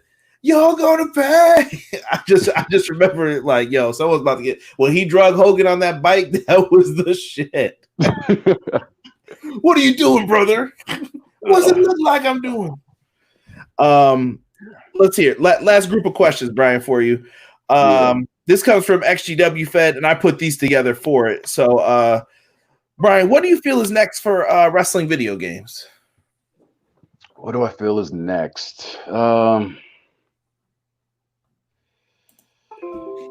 Geez, I mean, good one. What's the next wave? Do you think? Like wrestling video games been through so much. What do they need next? I think what they need. Okay, now that I've got, I think what they need is to abandon the yearly requirement. I don't think that a wrestling game needs to be released annually. And it seems like most games, for me, I would, and we've talked about this, I think, before, I'm sure we have, where I think the games need to be treated like a live op, similar to like a mobile game where you put out the base game and you just support the hell out of it. Can you see me? Am I still on? Yeah, no, you're still on. I'm listening. Okay. And you just support it with frequent updates, bug fixes, patches, new content, new modes, basically pretty much like what Virtual Basement seems to be their what they're doing. And so I think that's the right route to take. Take away the stress of having to put something out every year, because I just think, and honestly, I think in the long term, there's probably more money to be had, more profits to be had by just supporting the one base game for 3 or 4 years and then put out, maybe a sequel or something like that. So I'd like to see the games go that route. It's something that I'd like to pitch, or I will be pitching for us. Yeah, I definitely will agree with that. I just think that we want more out of these games, and people, I think Fire Pro has shown me that people are willing to pay. Like, I don't know if you guys saw this, but there's going to be an update to Fire Pro for moves. I follow the main guy who like works on the game. I don't know if he's the owner of it or whatever, but I saw like there's like a creative move thing getting put in now. People are like, yo, how much, bro? How much? Like, I'm ready for this. We need this for this game. And I really just think that that's something that's necessary. And it to me, it's worked for Fire Pro. Like, it's worked wonders. I'm playing it still, and I bought this game 2 years ago. And I'm hoping when the new systems come out that I can play this game on it, because I still want to play Fire Pro. I absolutely agree. Yeah, I guess they were the first to really do it. I mean, they've been supporting Fire Pro with brand new content ever since that thing came out, and like good content. You know what I mean? From, of course, the New Japan stuff was like kicked it off, but getting the best of the juniors, that pack in there, and the story mode to go along with it. The GM mode that they added, the Fire Promoter. Didn't they also include Stardom? That promotion? Yeah, it's Stardom. We had 2 Stardom DLC packs. Like this, the Parts Craft gave this game new life. Like all your old creations, bro. I want to wipe my entire system of them and start downloading new people, because I'm like, these look so much better now, and it looks more designed and Dude, I just saw a Vader that had the Vader like shit when he used to come out with the mask and shit. I'm like, yo, how did you make that, bro? He's like, I can't tell you all that, bro, but it was dope. He's like, I ported it from PC, so. It looks good, man. That's all I can say for that. Bryan, what's the biggest thing we can expect from Yuke's next project? A damn quality wrestling game. That's it. Yuke's off the chain. Yuke's, doing her own creative, not being hampered or handcuffed or anything. It'll just be us, like, back in the day, like when they were putting out, the Here Comes the Pains and SBR 06, it's going to be us leading the way creatively, and yeah, we've got some great tech, and the fact that we'll be, whatever we do, it'll be a brand new engine. But with that said, I can't say too much about what my guy in Japan told me, like when I emailed him about the Havoc and SBR 11. But I'll just say this, that as much as people enjoyed that in that game, I know it's an old engine, but that old engine has some tricks up its sleeve, and accounted for a vast majority of the things that were made possible in that game, as it relates to the weapon physics and everything like that. So, yeah. I don't know if I answered that. What was the question again? No. I just said, what was the next thing? You answered already. Oh, okay. Next thing that we can expect from the project. I'm just trying to read what Sick wrote here. He said, is there a timeline on that wrestling game, my brother? Not trying to rush, just curious. Unfortunately, yeah, I can't get into specifics of anything. But just know that as much as you guys want to hear news and to get this thing going, I do too. So the first time that I'm able to divulge any information, I'm going to do it on Brother Cush's EPW show. So best believe that. But we're doing what we can, man. It's something that I've had to learn, in this, not kind of like a new role that I have, where it's like, trying to get a new project off the ground. It takes a lot longer than I thought it would, but I think that we should be announcing something relatively soon. That's all I can say. Yuke's Off the Chain sounds like a dope indie wrestling game. It reminds me of Bobby Roode. And last question, Bryan, what do you think is the biggest change needed for wrestling video games? Like what's needed to make these games better? Is it something from the fans that you need? Is it something from the developers? Is it a program that needs to change? I think for me it's a mindset. I think that whoever's developing anything, I think it's something that maybe the guys at 2K would be wise to take heed of, is that know what it is you're making. You know what I mean? Pro wrestling is, yes, it involves real people doing real things in a ring, but this is fiction.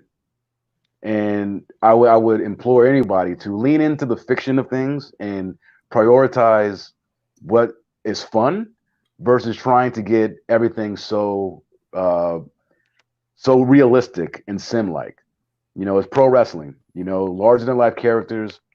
You want to have sim aspects, go for it, but nothing should get in the way of the fun and of the energy and of the over the topness that pro wrestling affords. Because I don't think that's what the fans want. I don't watch pro wrestling and I'm thinking about, oh well, he's got to be too-winded.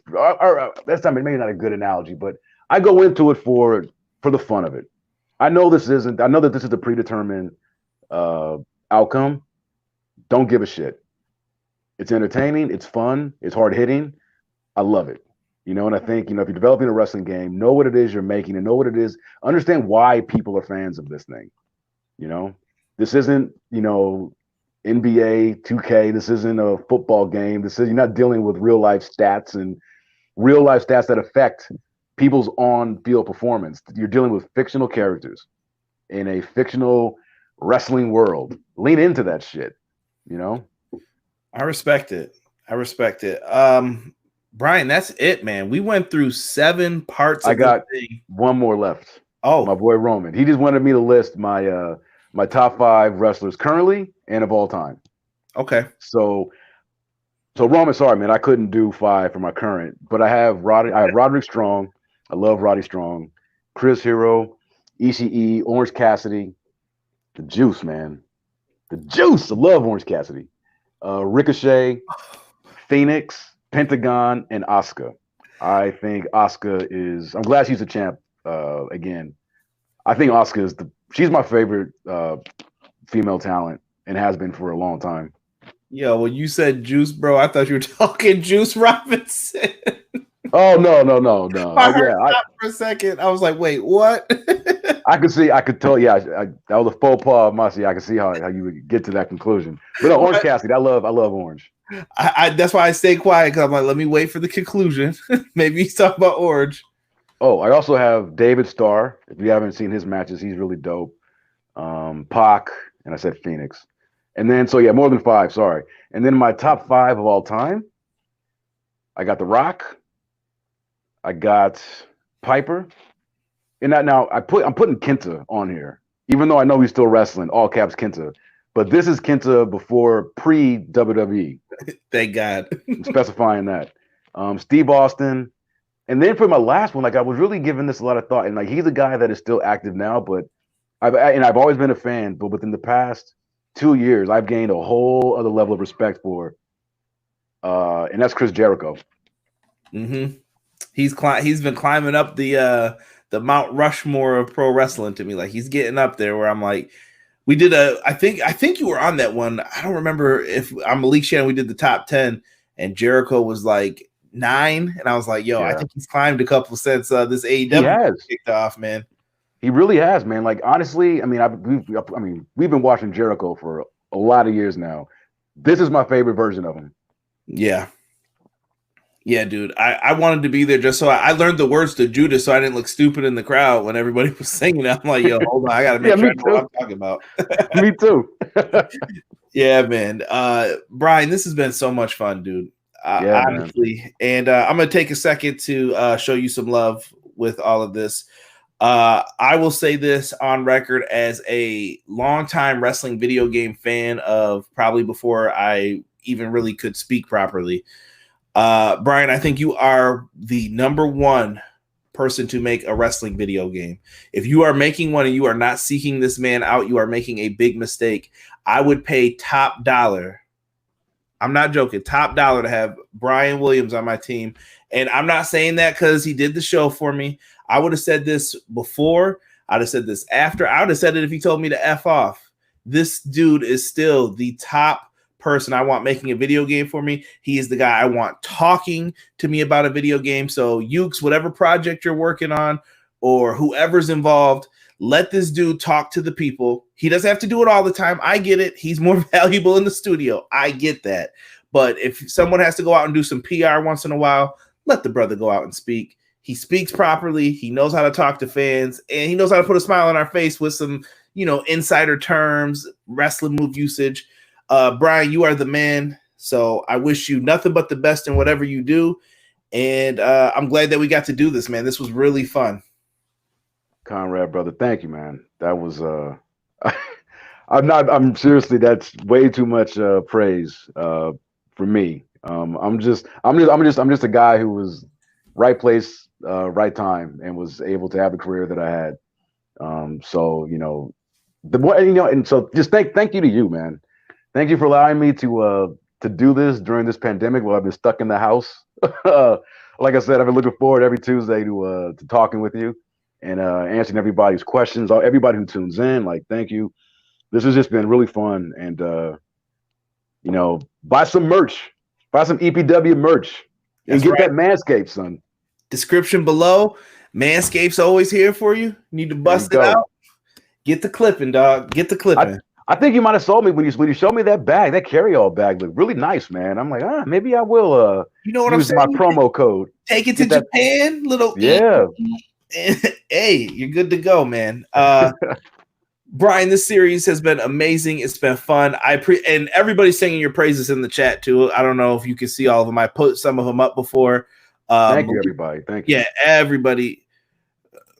Yo, Bryan, real life question: chicken sandwich, Popeyes or Chick-fil-A? Popeyes. I'm saying Chick-fil-A. Popeyes. Popeyes had my stomach in a knot after the gym. I was hurting yesterday. I took some pre-workout. I was like, I made a big mistake. Dog. Let me get through these reps. I like Chick-fil-A, but man, when it comes to chicken, man, I can never not, get my hands on some Popeyes if that's an option. Malik said, great series between you two. Hope to have you both on the podcast again like we did before. Malik, I'm always down. Just hit me up with the time, bro, and I can see what we could work out. Yeah, I would definitely like to do something where, you were talking about that game that you were playing with the entrance themes. That sounds like fun. Still waiting on an EPW chokeout Jesus shirt. We'll send that to Rob. We'll get that working. Jesus, we need your likeness. But B, this has been wonderful, bro. I appreciate you. Everybody in the chat, thank you guys so much. We will be back next week, and I think next week we'll have an AEW preview for Double or Nothing. We found out 3 competitors for the ladder match. I'm looking forward to it. It's actually the match I'm probably most looking forward to right now, depending on the other names that get announced. Yeah, me too. Double or Nothing's looking really dope. We'll be back tomorrow, though, with a review of AEW Dynamite. So make sure you hit that subscribe button and check out the channel. With that, for Conrad Cushman, Bryan, we are out. Thank you, everybody. Thank you, Conrad. Anytime, brother. Anytime. Everyday pro wrestling, they can never be you. Listen to the podcast for the people, the best show that's here, so listen in. Let the knowledge begin, the opinions, the lesson, yes. By the fans, for the fans, not many in this can understand, this the podcast to show you who I am, Conrad Cushman, the legend in the plans, please listen every day to the showcase, the opinions and knowledge that anyone can take, showing you how it is done, proving I am number one, what a legend becomes. This is now my time to show you that I am here. This podcast just to make it loud and clear. By the fans, for the fans, not many who's here can understand everything pro wrestling, they can never be you. Listen to the podcast here for the people, the best show that's here, so listen in. Let the knowledge begin, the opinion and the lesson, yes. Everyday pro wrestling, they can never be you. Listen to the podcast for the people, the best show that's here, so listen in. Let the knowledge begin, the opinions, the lesson, yes.